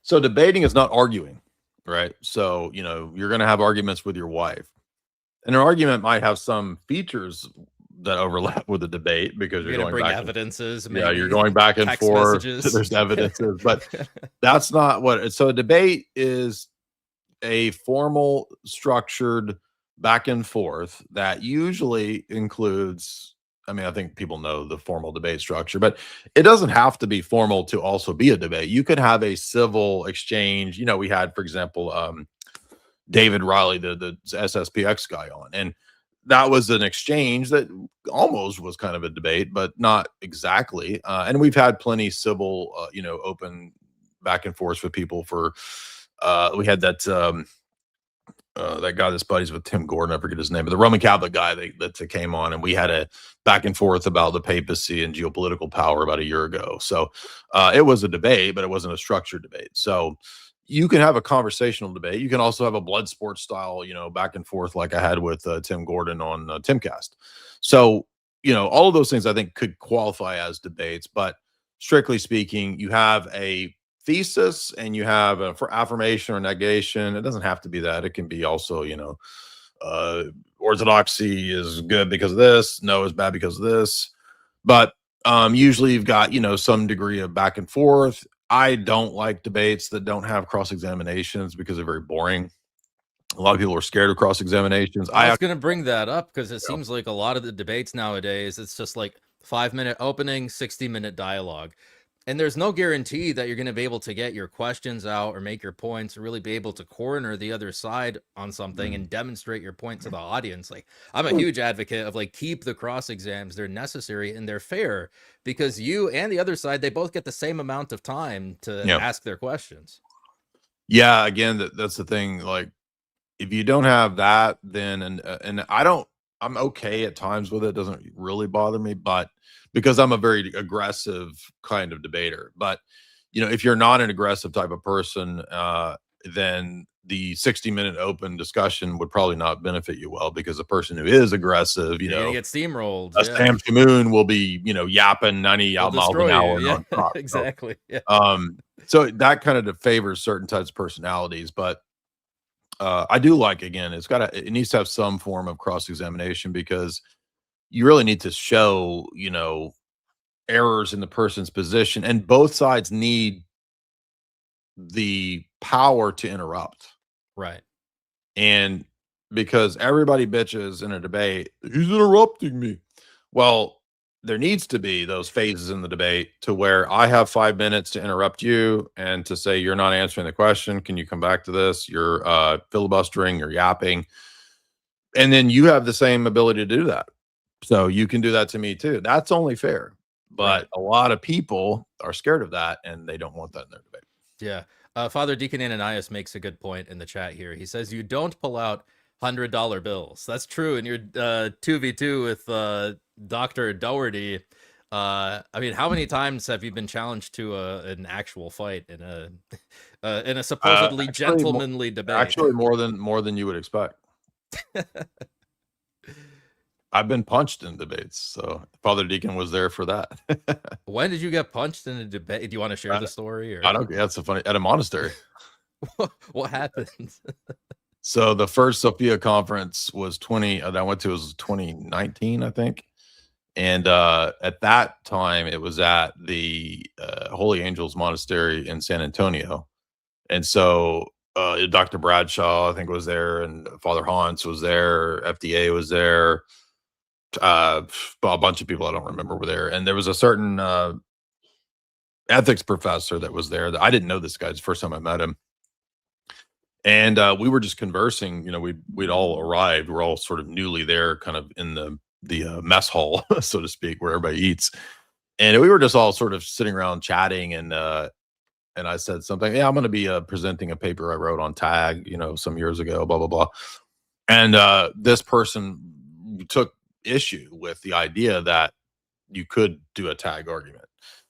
Well, I'm here to present that paper. I think you can. This got more and more heated, more and more escalation. This guy said, you had better leave my presence or you will regret it. I said, I will not leave your presence because you're not going to do anything. And that escalated even further. And so what happened was I did decide I would turn and not engage in this. But as I turned, and this guy had all of his like professor book bag stuff on his arm, he like decided to go for a punch, but it missed. And so it was more like it hit me back here. And it was a push punch. So he push punched me, but he was like a big kind of Viking-ish beer belly dude. So he push punched me and I went tumbling over a fold out table. I was like kind of shocked. I was like, what the heck just happened? I got punched at a monastery at a philosophy conference. Yeah, I don't think many people can say that. True story. I won't say the person because we did end up he did apologize the next day. So I was this close to just leaving. And Father Hans was like, just let it go. And guys are good like this. Like guys can, you know, punch each other and then be like, all right, we're cool. So all is forgiven. I don't have any anger towards that guy. We had a great conversation the next night when he apologized. Everything's cool. So, but it is a funny story. And then I think that guy wanted to, but there have been several. So Bryson Gray wanted to do MMA match. Brent Doherty said he wanted to fight, and then somebody else wanted to fight. I don't remember who, but I mean, to me, that's just silly because I mean, who's actually gonna? I'm not an MMA guy. I would probably get my ass beat. So you're probably gonna beat me up, but if you try to fight me, I would probably am winning the debate. So there you go. One of the cross exams I enjoyed the most was, of course, Tim Gordon. You had like 3 debates back to back in the same night. But when you were talking about the portion when you were discussing the filioque, I counted, and I don't remember the number. Oh, I remember offhand. you counting. That was funny. Yes, you asked him, who does the spirit spirate for like and 40 times or something. I didn't realize in the midst of asking that for him, spiration doesn't mean what we mean. So like when he would say the spirit spirates, for us, that's causal. Right. So the Father as the cause, right, is the cause of the generation of the Son. And so if the Spirit is spirating, who is he causing? What does that mean? So for him, they have this scholastic weird idea of passive spiration, which is I don't even know what that is, but it's not Cappadocian. It's not, Constantinople 1. So it's just nonsense. But, yeah, I remember after watching your stream where you counted all of that, I finally realized, I was like, so he just doesn't even think of it causally. It's like some other thing. It's weird. Yeah. Well, I think that like that whole scholastic notion of the Trinity, right, is flawed at its very basis, because they put like nature and essence ahead of person, where for us it begins with the person of the Father. Yeah, it just ends up being essentially a philosophical formulation. Yeah. And I'm not saying that we don't have philosophical formulations. I'm saying that it begins with this philosophical formulation and metaphysical dogma. And I think for us, the metaphysical dogma is conditioned by divine revelation. For them, the metaphysical dogma conditions the divine revelation. Right. Okay, so I did also want to mention, like, wanted to talk a little bit about how there are so many different issues in the culture nowadays, with like feminism and wokeism and cultural Marxism, and they're like the result of many different philosophies over a lot of time. But like the reason why I focus the channel a lot on the theology stuff was like, well, first of all, I did the channel in the first place because I got sick and tired of being sent Gavin Ortland videos by like friends and family, and I was like, man, if I could just like to have a concise response to send back to them. And I didn't really see the video, so I was like, I'll make the video then to respond to it. But it kind of grew over time. I got some support from like you and Cleve and these other channels, and like Transfigured Life and those guys, and from the viewers as well. And it's like, well, okay, well, maybe we can make a change in our society a bit. And like the most fundamental part of your worldview, I think, that affects like how you see these political issues or social issues is your theology. And like everything is kind of downstream from that. I know you've talked about that a bit, because we see like the great work that the Wilsons are doing and like exposing how ridiculous these feminist ideas are. You debated what's that lady's name? That Erudite. girl. Yeah, not so erudite. And Jim Bob as well has been debating a lot of like evolutionists. But really, it's like it seems like they have their theology wrong, or they're not sure about it. So of course they're going to fall for any gimmick that society gives them, right? So if you could talk a bit about that. Well, one recent theme that keeps emerging across various podcasts that might seem to be disconnected, but end up providentially kind of being connected, is this idea that everybody's worldview is fundamentally religious. And this is something that I didn't exactly expect Tucker to bring up, but he did. Towards the second half, he makes this point that even the atheists and the occultists and the secularists really have religious commitments. When I debated the agnostic philosophy guy the other day on Modern Day Debate, that ended up being the whole theme of that debate was, you're just making reason do the things that God does in my worldview. So you're still having a fundamentally religious commitment. And that's what I was trying to illustrate with continually asking him of why he's appealing to universal principles when he admittedly doesn't know that there are or could be any universals.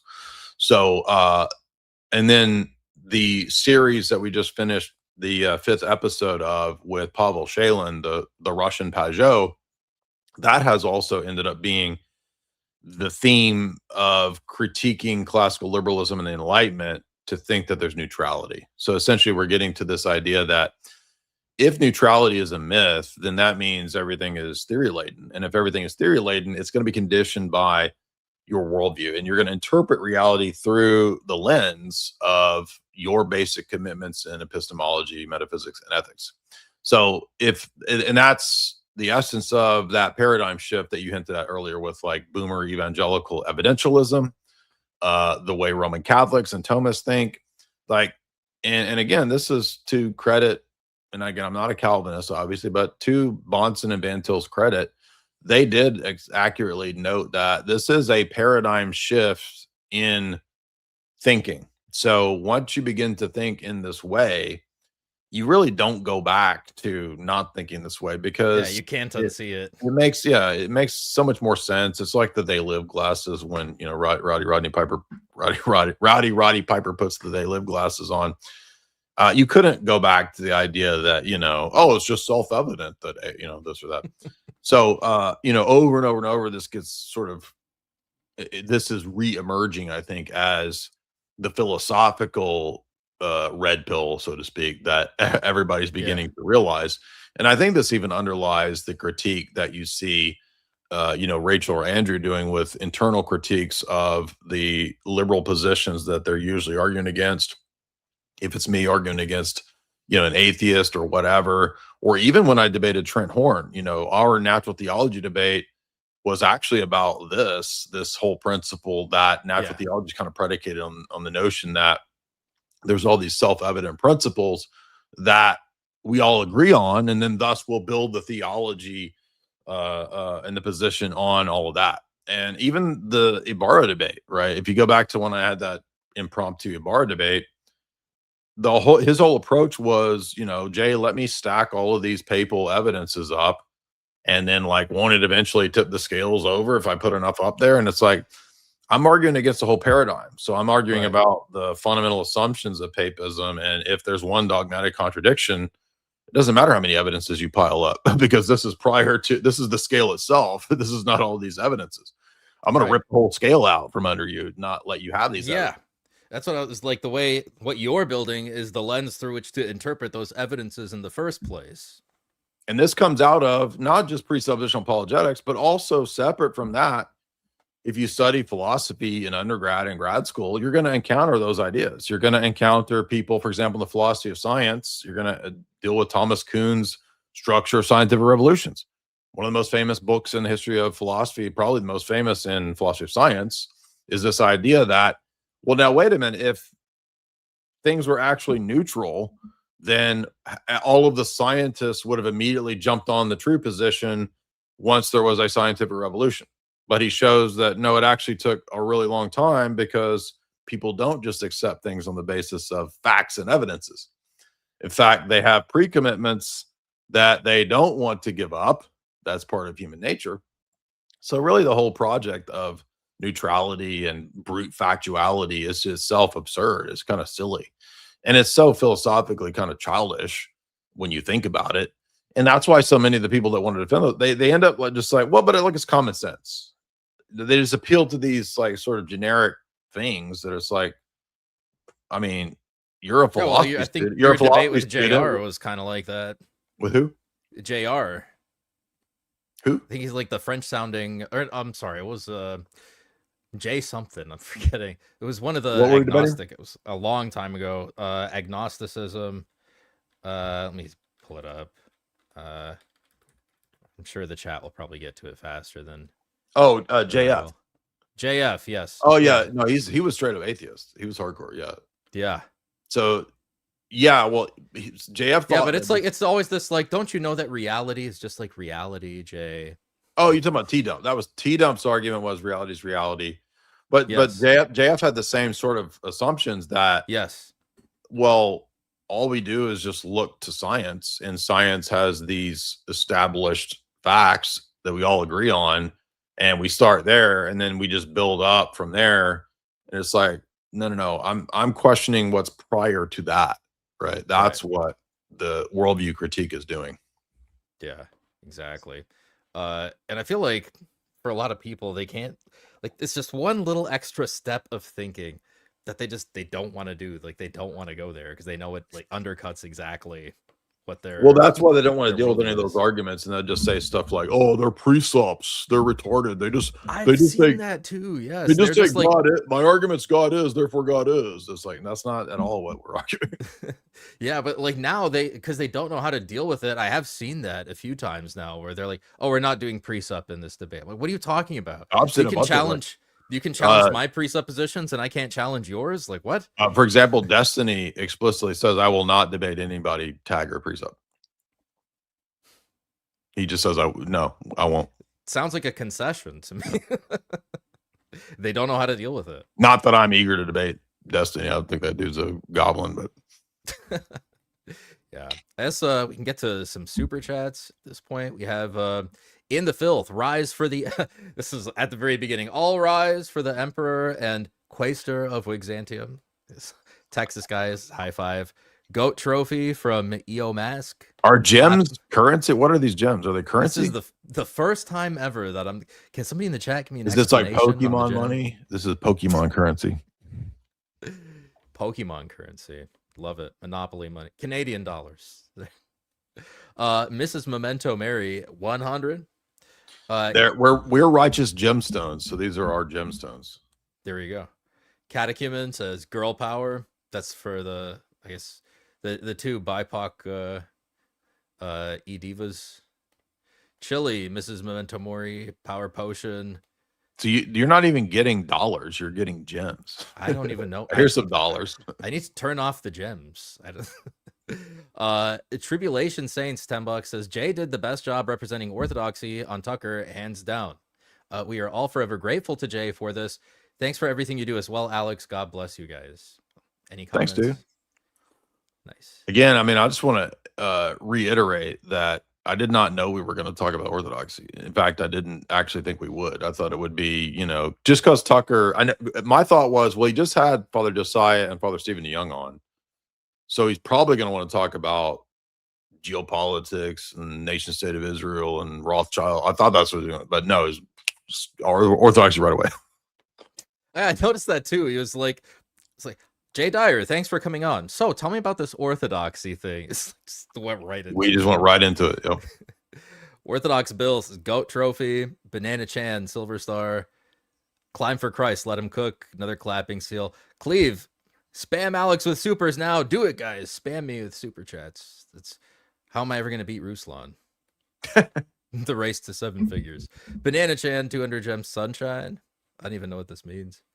Leningrad, $5. Every Protestant effectively disobeys St. Paul because they dismiss everything he told them to hold to, calling it traditions of men. This is something I see. They'll go to every single passage about Jesus criticizing the Pharisees for like the Korban rule or like some tradition, and they'll say, see, Jesus is against the traditions. I'm like, he's talking about like very specific Pharisaical traditions. He also says in Matthew 23 to obey the Pharisees regardless, to do what they say, just don't do what they do. Because they're hypocrites, but they're still like legitimate authorities. And isn't there a passage also in Corinthians where Paul says, keep it to the traditions as I handed them down to you? Not the Thessalonians passage. There's another one in Corinthians where he says, keep the traditions. Yeah, he says, I praise you for holding on to the traditions just as I delivered them to you. That's it. Yeah. Sons of Seth. Oh, it's for the. Okay, I see what you guys are saying. It's for the trophies, for the gifts that they're buying. Okay. Yohanan says, please continue to pray for Mama Jean. She died. Well, memory eternal. Ash, I just thought this was a funny comment, so I started. He says, look, it's King Ortho Bro and Eliakim. Does that mean I have the keys? Thanks for the comment, Ash. El Shaddai, $5. Look at the Think Institute live stream timestamp 3:42:53 to 4:32. It was crazy. Y'all will have a ball. He was talking to Kingdom in Context. Sean, I think, isn't Kingdom in Context like some famous Unitarian or something? He's got a big channel. I think he's got like 100K. Did you have an exchange with this Think Institute guy about Eucharist or something? Oh yeah, he was trying to say it was cannibalism, and I like ran out of ways to try to explain it to him. I was like, it's not because there's no like dead human that you have to kill and consume. It's the deified flesh of the God-man. And then he's like, well, that's Nestorian because you're splitting the natures. I'm like, literally nobody thought you were being Nestorian. In fact, he's actually, that's Nestorius' argument. Yes. It revolves around. I was like, Nestorius keeps, if you read the anathemas of Cyril, Nestorius is the one saying that, no, I'm sorry. Cyril is critiquing about Nestorius by saying that if it's not the same subject, if it's a dual subject, then you're eating the flesh of some dude. So you're the cannibal. We're partaking of the deified flesh of the God-man. And I told him too, I was like, so you're taking the very position that the pagans took against St. Justin. like Saint Justin Martyr at that time when they were having that dispute. And like I brought up also Saint Cyril of Alexandria and his anathemas, and then also because I know he's like kind of Calvinisty, like he's a Calvangelical, the colloquy of Montballard between the Calvinists and the Lutherans, where because the Lutherans, they believe in that communicatio idiomatum, that like it is the body and blood of Christ, like in the bread and wine. And the Calvinists have this like very unique, real spiritual presence. It's called the spiritual presence, yeah. The Lutherans accuse the Calvinists of being Nestorian because they rejected like a communication of attributes between the two natures or something. Yeah.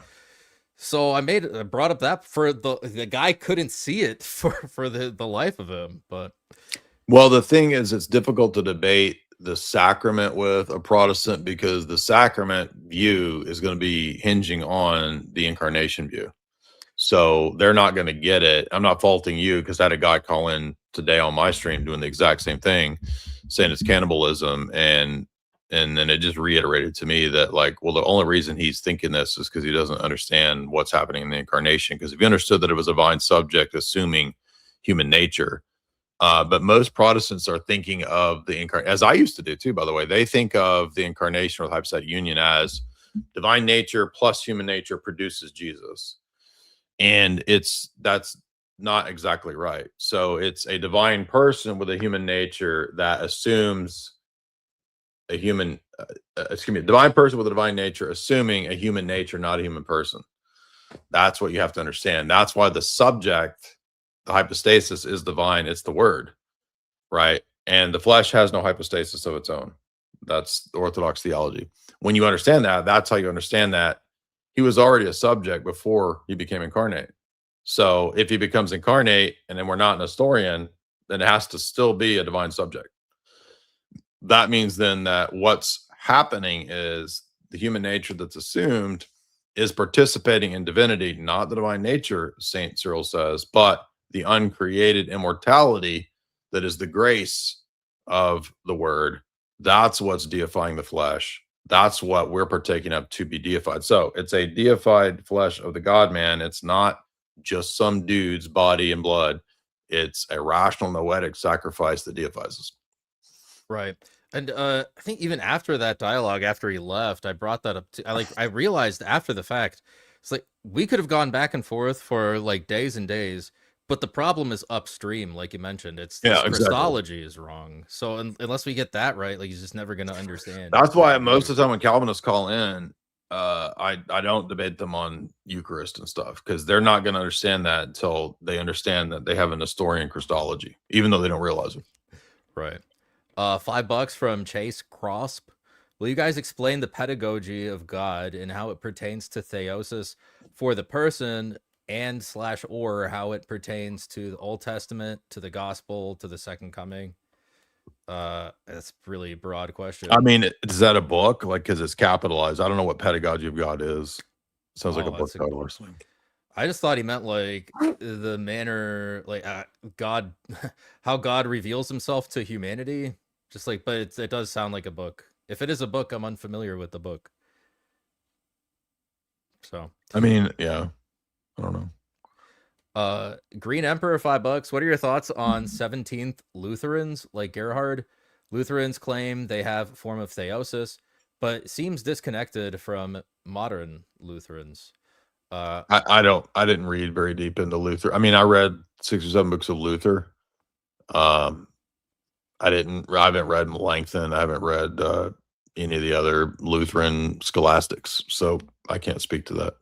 Yeah, I have seen like Dr. Jordan B. Cooper trying to use some of this like theosis language while also trying to distance himself. Like, well, I know there are some Calvinist ideas that emphasize unity of Christ or unity with Christ, but I don't know. Like Bavinck has some stuff on that, but right. But mystical union and Calvinist theology it's not theosis, and the thing that I think is crucial at this point is a lot of times in the theology world you'll meet Anglicans or Calvinists or evangelicals who are like, "Ooh, I like this idea of theosis. That's kind of cool. Yeah, I don't have a problem with that. Yeah, we can talk about but they don't understand that, kind of like with God logic, you can't just have monarchical Trinitarianism on its own in evangelicalism.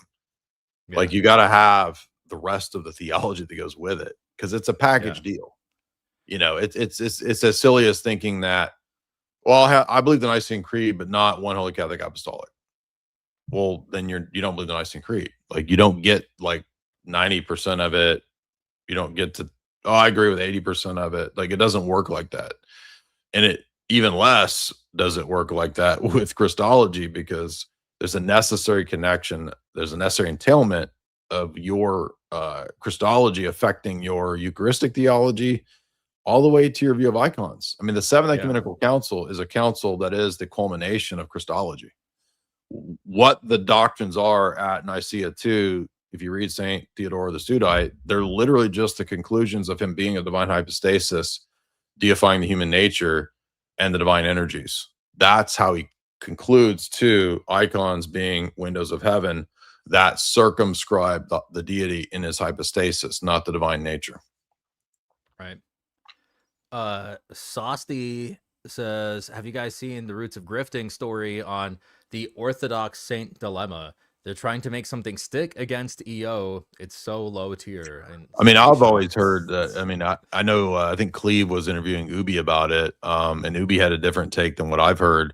I've always heard that Saint Isaac was in communion during his time. So the arguments that Ubi presented were new to me, but I don't understand why that would be a dilemma when we have a different ecclesiology. I mean, if I had a papal scheme I mean, if we took the Orthodox ecclesiology and tried to paste that onto Roman Catholicism, they would immediately be like, that's not our ecclesiology, dude. You can't make that argument. But every one of their arguments, whether it's Lofton back in the day or these guys are like just the new Lofton, really. Yeah. Because all of the ways that they're going about their argumentation, literally the stuff that Lofton was doing in 2018, 1920. They're just repeating old Lofton stuff. So, yeah, I mean, I've, again, like not hearing anything new from these guys. So super low tier stuff. And they still don't seem to understand that the critiques that you have of our system can't be based on papal presuppositions. It just doesn't make any sense. See, Icon Corner is also in the chat. Icon Corner is former Church of Christ. I think because you mentioned Church of Christ earlier, he's now Orthodox.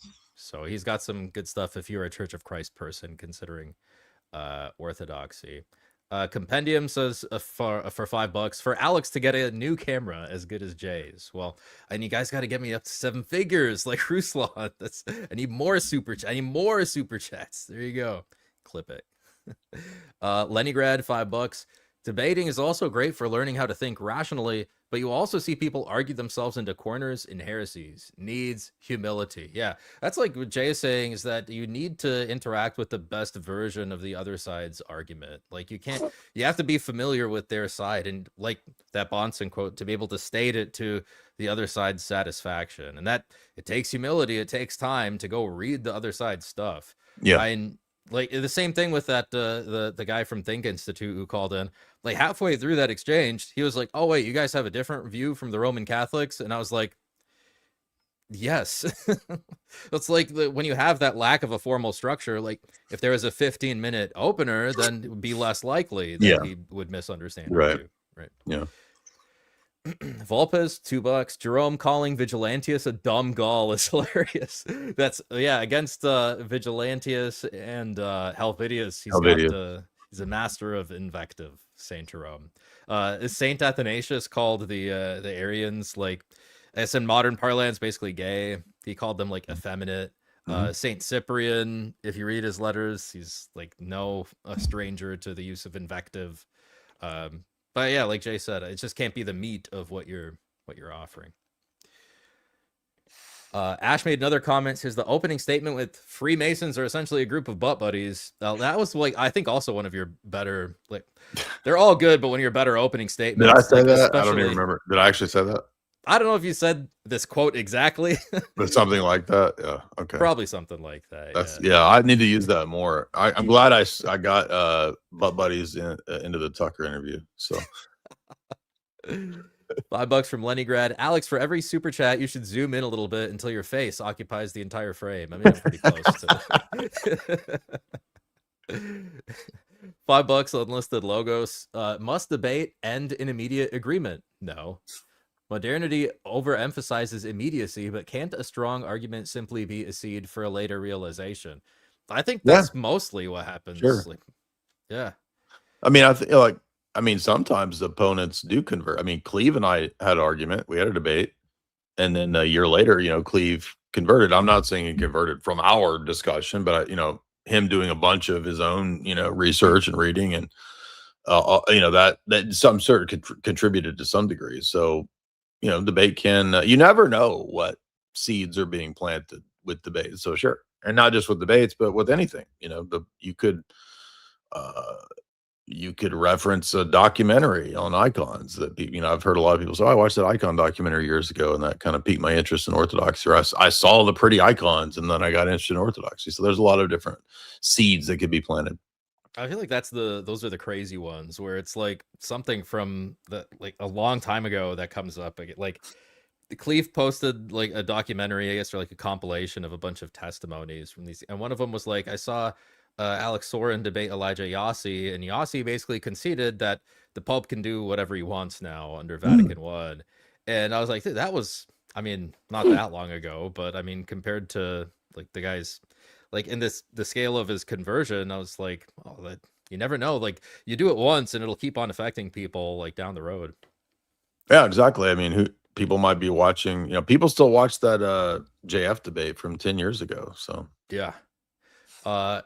Elf Sintier, $10 just for the fun of it. Thank you for the donation. August, $20. I saw an argument today comparing EOs with the Pharisees. I've seen that comparison before too. The seed of Moses, do as they say, not what they do, etc. Pharisees equal EOs. Pharisees were the bad guys. I'm sure you guys know this argument. What's your thoughts? I mean, Well, they're trying to find a Pharisees- way to dog on continuity. It's like Pharisees crucify Christ, and we believe in Christ. So that's one argument that we're not the Pharisees. So we are Christians. yeah, right. Yeah, but I've seen that they're trying to draw comparisons, I think, so that their arguments against tradition stick a little more, because like Christ, he does have scathing remarks about the Korban rule in Mark, and I think in Matthew is the other passage where he rails on them for it, that you make void the word of God with the traditions of men, and they want so badly to use that against us. I just always point out that that's a category error. It's like the traditions that St. Paul was talking about in Corinthians and in Thessalonians. It's not the same traditions that Christ is railing on in the Gospels. I mean, in this very passage, he's actually citing a tradition that's not in the scriptures. So, right. $5 from Mr. Funzerker. How different and similar is online debate from litigation? I understand some, but still learning. Rising too well here. Well, congrats on law school. I'd say online debate is its own unique thing. And it's very interdisciplinary. Like, yeah, there are a lot of skills in litigation that cross over to online debate, but being a good litigator, like 90% of our arguing is in writing in litigation. Like the in-person stuff is like not as frequent as the debating and writing. So yeah, if you're a litigator that's like in court, you're arguing like motions, like procedural ones and like dispositive motions that talk about the actual merits of the case. Like, yeah, that'll cross over a lot because you have to think, you have to plan, you have to consider what is the other side going to say. If you're in criminal law, you're going to be doing a lot more like actual trials. And that will be more of like opening statements, cross-examinations. That said, you're going to do cross-examinations throughout any litigation. So like depositions are just a 7-hour long cross-exam. So like that skill crosses over a lot. But if you're a 2L, you should take advocacy, like 101, whatever they have. Try to get into all the mock trials, try to get into all the moot court type of stuff, because you need exposure to that. Like a lot of lawyers are kind of, it's really easy nowadays in the information age to just end up being in a cubicle like your whole career. Don't do that. Find a job at like a boutique law firm where you get like one-on-one interaction with like the senior partners, and you actually get to follow them around and do real lawyer work. So how close is like TV law court cases to reality? Is it super fake, 50% accurate? What would you say? I like to say that it's 100% accurate, so that way people think I'm a lot cooler than I actually am. But it's not. I mean, like The principles are kind of the same, but like you're not going to court very often. 97% of cases or something like that settle outside of court. Like, yeah, you're gonna go to court for motion practice. There's a lot of motion practice, and for trials, you're gonna do a lot of depositions. So you need to be good at cross exam. You need to be good at just presenting an argument in like simple terms. Yeah. And taking like maybe like graduate level ideas and trying to communicate them at like a middle school reading level, right? So like synthesis of the ideas is really important too. But yeah, in terms of like, you will have enemies and like they are petty personalities, so there is some drama there, but legal accuracy, it's not really. Interesting. Okay. Yeah. Ash, $2. Stop running, Jay. Beard versus Sola mustache debate. Ash is a BizCath content creator, and so I told him, I was like, BizCath, you're almost there. Like, you're pretty close. Is he talking about? I think I'm Sola. He's got a huge beard, so I think like for I have some hair, so I'm not Sola mustache. It's not mustache alone. It's yeah. I had a Pentecostal who called into he's like, I don't want to debate sola scriptura. I want to debate prima scriptura. And like my whole argument was basically that there's like no difference. It's like the same critiques apply. Yeah, he's not sola mustache. He's just mustache, prima mustache. He also says a cross-exam question for Jay.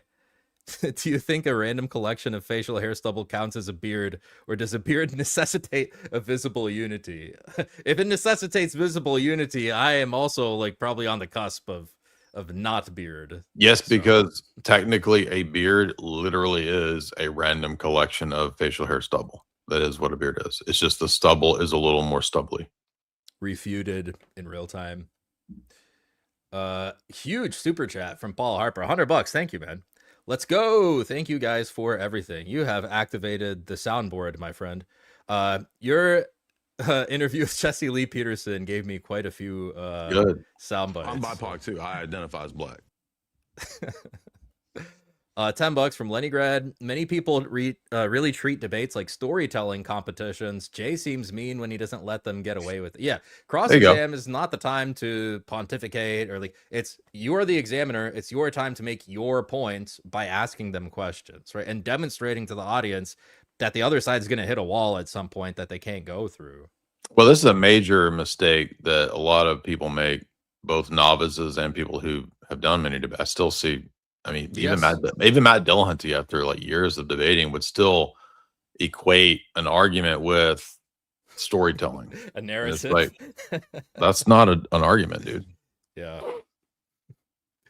160 from Zach. Thank you guys for the generosity tonight. Jay, you should come on more often. Protestant. No, Zach basically owns the channel at this point. Thank you. He's Bibi Netanyahu in disguise. Protestant pastors, when they hear that opening statements in a debate aren't supposed to be sermons or personal testimonies. Yes, that's what I was reviewing. It was Leighton Flowers versus this. He's like an up-and-coming Calvinist guy, Jeremiah Nortier. And it's just both of them. You can see their pastoral background in both their opening statements. It's like, there's like the emotional appeal, the call to action that's like trying to convict them in their hearts. Like, well, I remember like, I think when I debated Pastor P, he was like trying to do altar calls. Like, do you know what I guess that's a good point, is that sometimes in debates, like the knowledge gap is so wide that you can kind of get away with some things. That's kind of dangerous. I think you got to keep challenging. Like recently I debated a Lutheran pastor who he doesn't really have a big following on social media or anything, but it's like, you can't get lazy, you know? So I thought like debating a historical Protestant might be a bit more challenging, but you know, turns out it was not that different. Yeah, I don't know. Where are all the Protestant debaters? They used to be everywhere. It's like they don't exist anymore. They're afraid. They're just making response videos now. They don't actually want to talk to us. Yeah, I asked Jordan Cooper in multiple posts. One of them had 800, other 1,000 likes on it. So I know he saw it. I sent him a DM too, and just total silence, totally ignored. So yeah. Yeah, and the other Paul recently made a 2.5-hour video on Cleve, who has not even received into the church yet. It's like, man, of all the people you're gonna invest time into, it's like you're gonna, and I mean, I'm gonna be reacting to that on Cleve's channel tomorrow. The arguments are not impressive either. There's this, they try to use it as a slur, Jay. They try to call us Photians. And I'm like, but when Photius was rehabilitated, the West agreed to that. Pope John, I think it's the 8th, signed off on that on the 879, 880 council. It's like that doesn't, your insults don't even make sense. I mean, the modern Vatican calls them saints too, so. Yeah. Lenny grabbed $5. Honey, your opening statement ran over time. I'm taking that back in my rebuttal. Yeah, that's enough. People bring up like new arguments. There's like rules of evidence that I think people don't quite get. Like you're supposed to present a prima facie case in your opening statement. If you're going to present new evidence or new arguments later, you have to make it relevant to what the other person is saying. Like people don't really, they like try to bring up new arguments later on. It's like, well, I'm supposed to be arguing against your opening statement. You know, this happened in my debate with the other Paul on icons. So the exchange was like, so well, the temple is an image, right? It's Hebrews says it's a copy or a sketch of the heavenly liturgy. And he's like, yes. And I was like, so they're bowing to the image. They're bowing towards the temple. It says in the Psalms, like multiple times, bow towards the holy temple to partake in the worship of the divine assembly. And he goes, well, they're worshiping to God. And I said, well, God didn't manifest himself in the second temple that way. But by using that defense, he opens up the door to the iconic principle, right? So you're telling me that the honor they give to the temple doesn't pass to the prototype? Right, so now he like opens the door to all these other issues when he's trying to. The debate prompt was really just a historical issue, but anyway, that's boring, nerdy stuff. Obviously, that ethics guy took chalk. We had that debate with that ethics guy, right? Recently. Oh, you did? Yeah, my debate with that. Yeah, people were saying that guy needs some chalk. So. $5 from Leningrad. Atheists essentially have no defense against solipsism and radical skepticism, which is why precept scares them. Yep. They're rightfully so. I think Father or Saint Seraphim Rose's essay talks about that. Funko Pop currency from Abstract. Thank you. $10 from Thomas Scott. Jay, I know Philip Bunn argued with you re Hegel. I know him IRL, and when I get annoyed with you, while I get what annoyed you, he is taking orthodoxy seriously and engaging with fathers Josiah and Stephen DeYoung. My brother and I are working on him. Please pray. Yeah, this is the main guy who was really like spurging out over me saying Hegel believed in thesis, antithesis, synthesis, because Hegel didn't actually use those words. So he had a huge squabble. I just thought he was like a hostile reform dude. I didn't know that he had any interest in orthodoxy at all. So good. That's I'm glad he's engaging. But no, I didn't know any of that. Yeah. I still think you got to put like substance over form here. Like, so what if he didn't use the exact words? I mean, the concepts are there. So like, who cares? Canadian something. $5. I got IP to admit that he didn't want to turn off his GoFundMe. Jay is right about the grift again. I sent the clip to Cleve. Let me know if you want it. Yeah, send it in the DMs for sure. Now, all of the same evangelical sphere accuse all of us all the time of being grifters. And then when we point out the indicators of actual grifting, no. I don't know how like us emphasizing exclusivity and like being extremely principled about our positions, like how is that in any way like relevant to grifting? Like, what doesn't make more sense that like being more open with your principles that would make you a grifter? I don't know.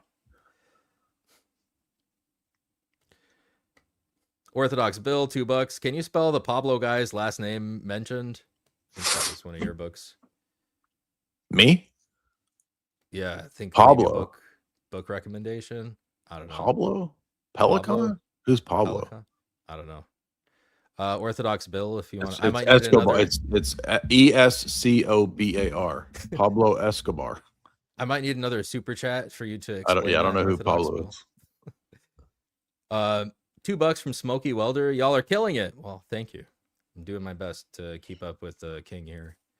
Volpa's $5. As is tradition, I'm gonna ask Jay for a Terrence McKenna impression. They always make me chuckle. We're gonna hear about the When you in the Tucker interview, you brought him up for the nominalism, right? The names. Yeah, it's funny because I did an Yeah. impression of him, and then people were fact checking me that Terrence McKenna never actually said that. I'm like, it's an impression, dummy. Of course, he didn't say that. But I mean, they were actually fact checking impressions. I'm like, dude, come on. We do need the impression that we paid $5. Well, if you're struggling with your sexuality, then maybe you need to talk to the mushroom because the mushroom looks like a phallus. That's awesome. Iron Giant Man, $5. Alex, you should go on Nephilim Death Squad and try not to get cancer by the pure cringe radiating off those goobers. Well, they don't want to discuss it. They just don't like it. And I was friendly and talked to those guys for a long time and tried to have not mean debate, but like let's have a friendly back and forth. I don't think they're interested. Yeah, there's like a bit of insecurity there, or like part of it. Like Father Stephen mentions this too. Is like, okay, but you're a man. Like, don't you want a little bit of pushback on your ideas to make sure that you're right on some things? Like, yeah. Orthodox Bill, $2. Jay's meta narrative book is top tier. A must buy. Buy it. Yeah. Buy it, guys. $10 from Gabe K. How would you critique panpsychism? Panpsychism?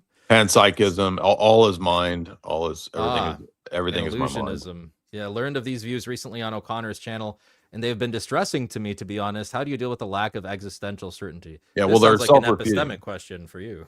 Yeah, they're self-refuting positions. For example, if everything was illusion or illusory, you could not come to know that everything was illusory because your knowing of that proposition would also be under the umbrella of the illusion, so it would be unknowable.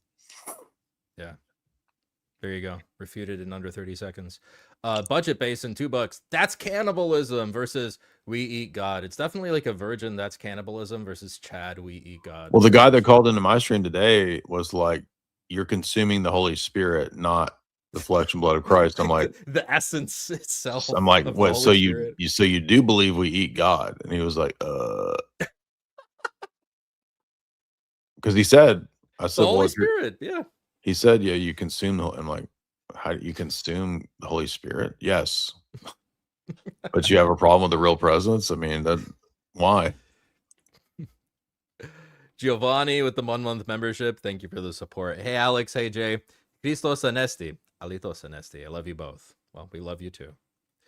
Orthodox Bill, can you run me through God knowing everything but not meaning determinism? Thus, we do have free will. As our will changes, God sees our outcome change. No, I like the Kayla example of David at Kayla, where God knows that King Solomon will.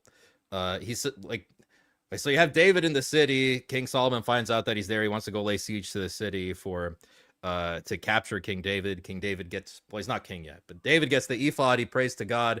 God, what's going to happen? And God says, Solomon will come down to the city. He will lay siege to it, and the people will give you up. And they're like pretty definitive statements. Like God said, he will come down to the city. The people will give you up. And David leaves, and King Saul never goes and lays siege to the city. And those are like things that God knew that he had foreknowledge of that never happened. Right? So it's not as straightforward as, well, it just shows that God knowing something does not mean that he's causing that thing to occur. Yes, great example. Yeah. But yeah, I think Saint Staniloi's first book on the Trinity, like time doesn't apply as a category to God. So when you say like as our will changes, God sees our outcome change, time doesn't apply to God. It's just in general as a category. So I mean, what are your thoughts on that, Jay? Or am I getting too metaphysical? I agree. And I apologize. I'm starting to. I'm not like you're not boring. I'm just yawning because I've been chatting for many hours today. So I apologize. Guys, send super chats so we have to keep Jay here. Compendium, $5 for the 7 figures. Thank you. I'll remember you. Nat G's, $5. Wouldn't the fact that there's no ontological change when justified, that makes theosis kind of impossible in the Reformed system? Well, they would just say it's not justification, it's sanctification. That's the transformation. Yeah. Because they think there's a strict difference between justification and sanctification. Josh Nadeau, what's up, dude? That's Sword and Pencil. What's up? Good to see you. The Tucker interview was great, dude. I hope it opens up more and more doors. Me too. That's Thanks, man. Yeah, I'd I like think to, maybe Rogan or PBD or some of these other big ones. yeah. You hear that, Rogan? I know Rogan's watching my tiny live stream right now. Have Jay on. He knows about all that stuff that you're interested in anyway. Southern Israelite. I have learned something about you recently. So this guy has published like 50 books, by the way, all on these like conspiracy theories of like the Bible. I have Judith Butler's Gender Trouble. What page does she discuss nominalism? He's site checking you, Jay. I mean, I'm not citing that book in my argumentation. I didn't cite it in the Tucker interview. I cited the Heiko Oberman book on the influence on Luther's doctrine. Not relevant. Southern Israelite. Johnny Del Rome, $10. Been trying to call in, Jay. X is new to me. I'm struggling spiritually from the Protestant to Roman Catholic and now discovering the truth. Went to my first Orthodox service and I was underwhelmed and disappointed.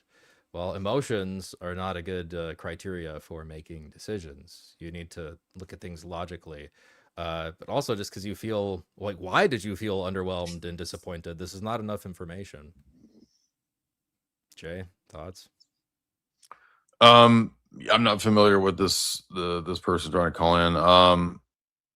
I mean, if maybe there was something at that church that caused the lack of whelming, so try another Orthodox church to get more whelming, to get overwhelmed. Giovanni, $20. The tradition argument is ridiculous because they'll bring up Isaiah 66, 1-4, but it's not about the tradition. It's where the heart is oriented as the practice is being done. Saint Cyril of Alexandria and Saint John Chrysostom defend this. Yes. Thank you for the $20. Macaulay Roofing, $100. What's the difference between a lawyer and a prostitute? That's enormous super chat. Thank you very much. All right, Macaulay Roofing now owns the channel. I'm sorry, Zach, you have fallen into second place yet again. The prostitute stops when you die. That's right. We will rob your grave. Don't mess with us. El Shaddai, $5. Every Protestant YouTuber video has Jay DYER slapped onto it just to receive views. It's kind of funny and crazy. Yeah, I mean, can't believe Jay DYER did this. Jay DYER did that. You know, they'll address anything Jay DYER does except the merits of his arguments. It's pretty phenomenal. Grits Carlton, that's a funny name. $10. Jay DYER did nothing wrong. Thank you, Jay, for helping me come to orthodoxy. Yeah, I think, Jay, your work helped me a lot, and it was like a lot of the spiritual side. Father Stephen kind of made that make sense, and then there was like all like the logistics and like apostolic succession was a huge argument because I think my thinking is just already kind of wired that way to think about in terms of like precedent and succession and stuff. So I think those arguments were like big ones, and you're able to synthesize them down really well. Like doesn't St. Paul say to St. Timothy, I laid hands on you, go lay hands on other qualified men, but don't do so hastily. It's like, there you go. You just boiled down the whole argument. And then if you need the proof text, they're there. Like this, what you're saying in a debate, you don't need to like ad nauseum cite all of these verses. Just like say what you want to say and have the bona fides to back them up if you need it. But otherwise, just make the principle known. Macaulay, $100. Effing thing won't let me type my joke out. Thank you for the very generous donations, Macaulay, the honorary owner of the channel. Cameron DeBoyne, 2 undefeated debaters in the same stream. Alex 9-0, and Jay 1,000,000,000. Like, that's why I said, like, people are like, Alex, why are you doing so many debates? Where are the edutainment videos? I'm like, well, I got to build up the resume. You know, I'm the good guy. I can't, or the new guy. Like, I can't just hop in. I got to put in the work. It does feel like 1 billion debates over all these years, but was there one? I mean, generally, I think everybody, the consensus is that you're undefeated. But was there one that you were like nervous about or had second thoughts about ever? Like any of those debates or? I mean, probably some of the earliest ones, because like, I mean, when I debated JF, I didn't really know what to expect. And that was only the second public debate that I'd done. I did Adam Kokesh, and I was a little nervous for that because at that time he had like 200,000 subscribers. I had none. So I was a little nervous with Kokesh just because of the numbers, and then I was a little nervous with JF because at that time that was when Worski was first blowing up, so he had like 250,000 subscribers. I think there was like 5,000 live on the JF debate. I was super nervous, but not really because of the arguments, just because of the audience size for the first time. And I remember being a little nervous too for Matt Dillahunty because that had 5,000 people live, and I was like, this is the first big debate on my channel. Starting to get real, yeah. That was the first, like big, because JF wasn't a big name atheist debater. He was just like alt-right commentator. But then Dillahunty is, at that time he was like the top atheist debater guy on YouTube. Maybe, I mean, I know. Well, I don't think TJ Kirk did debates. He just did videos. But I think outside of the four horsemen of atheism or whatever, like Matt Dillahunty was the biggest YouTube name of atheism debate at that time. So I was nervous just because of the numbers, but I didn't expect any like significant arguments that were going to be something I wasn't aware of. $5 from Refurbished Poop. Hey Jay, what's your critique on the True Orthodoxy denomination? All the stuff that Cleve talked to that guy about in that video I shared. Yeah, Cleve had a good one. I mean, that guy, I'm not trying to say that guy, I don't know if that guy's watched my stuff or not, but everything that guy said and the reasons he left is the stuff I've been saying about that for 10 years. Yeah, I think like I don't know how they would deal with something like the Quartodeciman controversy, because it's like if you're gonna go start like a whole new like faction or sect based off the calendar, I mean the church has shown historically the power to bind and loose the calendar. Like I don't know. $2 from Ash. Another $2 Juper chat for your grift. Thanks. Ash is a formerly Orthodox Jew who converted to Christianity. So, GJ Beard, $5. Can't wait to see you in September, Jay. Also, Father Mark, that you didn't know in the list, he is the abbot over Joy of All Whose Sorrow here in Tennessee. Okay, I don't know. Is that a monastery? I'm not sure, but September, I'm guessing that is referring to Ludwell Conference. Yeah. I'm going to be at DebateCon 9, not DebateCon 8 in a few weeks, but I think we're both going to that one in October. So you'll be at the Orlando one? Orlando, yes. Okay, yeah. so I'll be debating. I'll be debating David Wood. Who are you debating there? Waleed, the Muslim guy that you're debating this time. Oh, cool. Yeah. So there you go. Wait. Waleed or Naeem or whatever his name. Naeem, yes, that guy. Yeah. Orthodox Bill. Debating? What's that? What are y'all debating? I don't know yet. Probably Islam or Christianity, which is true. Okay. Something broad. Orthodox Bill, $2, said he was the Russian version of Pajot. That interview that you did recently, didn't you say? I think there was a post on Twitter. You said like this guy's the Russian version of Pajot. Yeah, Pavel Shalin is the Russian Pajot. He has one of the largest Russian YouTube channels, Russian language channels. He's done some English stuff with like John Hears and he's done some podcasts with Pajot. He spoke at Pajot's Symbolic World Conference. And we've filmed now 5 episodes of a show. It's a podcast show in a podcast studio with us discussing Americanism. We're 5 episodes in, but that won't be released until, I think they want to do 10, but it won't be released, I don't think, until September. All right, just got a few more super chats left here. $10 from Bridge City Marketing. Has Jay talked with Rogan's people about getting on the show? I mean, Rogan's people, like just in the sense of like people that he knows, like Tripoli or Sam or Alex Jones, but not Rogan's scheduler people. No, I've never talked to them. $5 from Quentin. Is orthodoxy the for sure way to Christ? Yes. I've heard people say they can't say non-orthodox are going to hell because it's not their place. Thoughts? Yeah, I mean, we're not going to pass judgment, especially final judgment on these people. At the end, like when your soul leaves your body and you go to whatever Sheol or Hades or whatever, of course you can't repent, but you can still be forgiven, which is why we pray for the dead. In the Russian tradition, there's Saint Varus, who he's particularly appealed to for people that repose outside of the bounds of the church, right? So yeah, we're not going to speculate about like the final judgment and the final destination of people. That said, you can still tell somebody, like I told who was it, JP and Sam Farag and these other guys, your soul is in danger. You need to join the Orthodox Church because that is the Church of Christ. You are in a made-up church. So that doesn't really, it doesn't take any intensity or urgency away from our message as lay apologists, I don't think. Gavin, thank you for the 7 months. Gavin Sullivan, thank you both. You've been very influential in my conversion. Well, glory to God. $5 from Tribulation Saints. Are you guys seeing new Orthodox converts still holding on to Zionist belief systems like I have seen everywhere?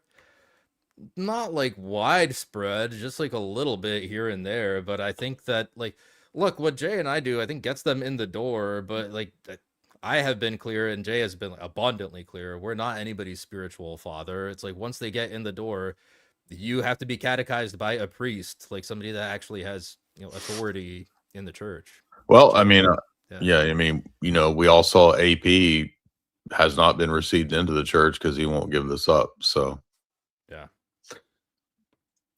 Thomas of Utah, good to see you again, man.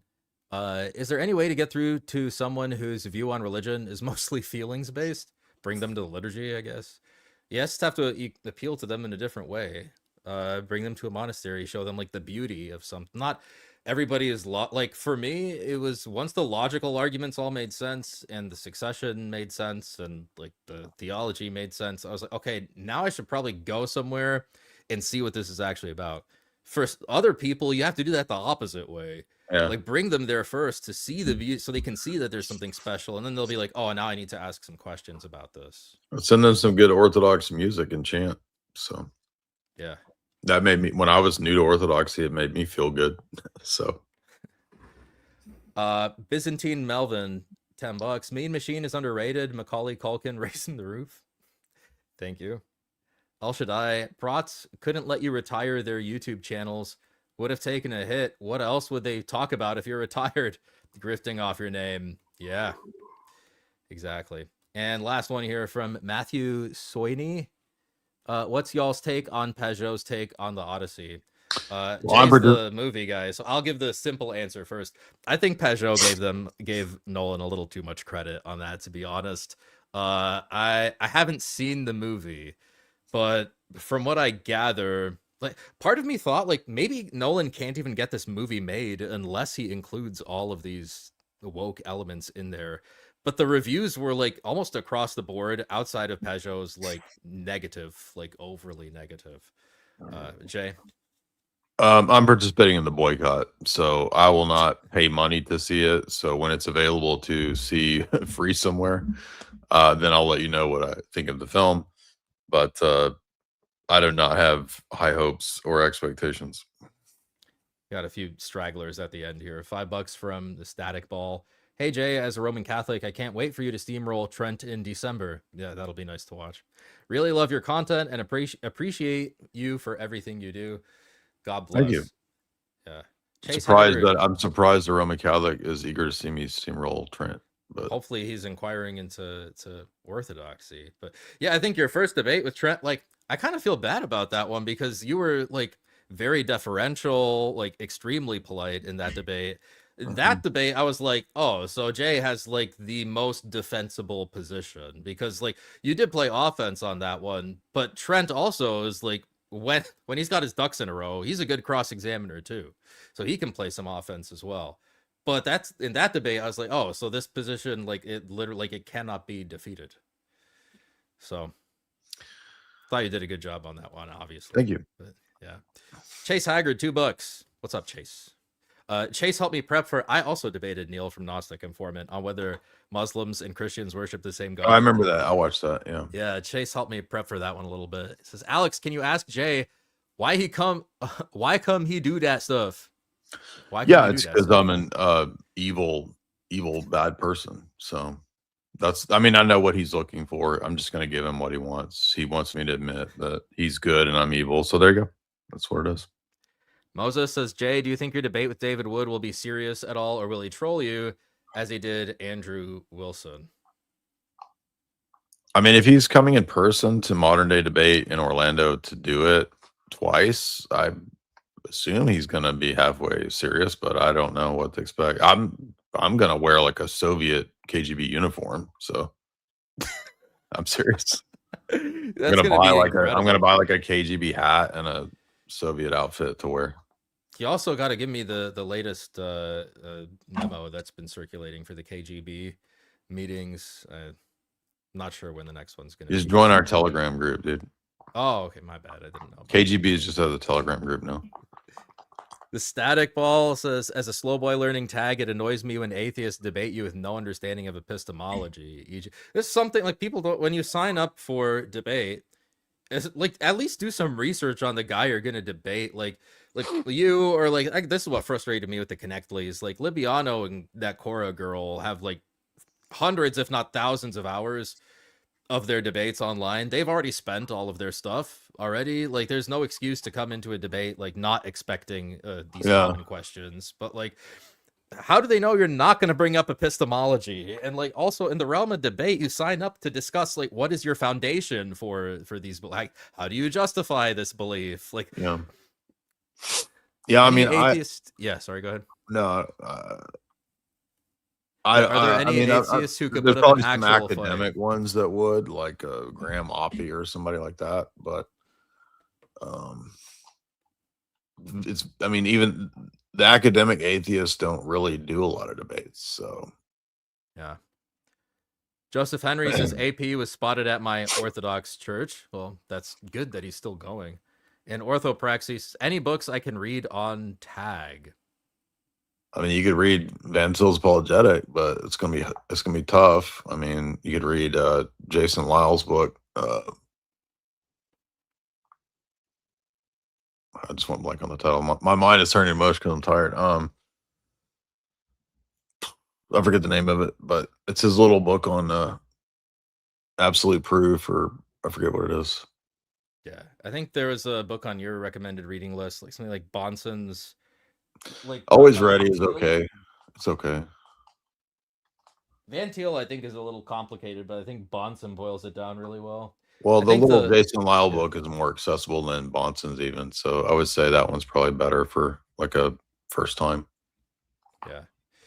All right, that's all the super chats. Jay, thanks so much for being very generous with your time here tonight. I know you already had a long stream. No, glad to be with you, man. It was a great conversation. Appreciate it. Yeah. Likewise. All right, guys, go watch Jay's Tucker video. And thank you for the very generous super chats. And I will see you guys tomorrow on Cleve's channel. Jay, do you have anything coming up? Anything you want to plug? We may do a Star Wars podcast tomorrow with me and Jamie. We've been wanting to do a movie stream. We haven't done one in a while. So that might be tomorrow night.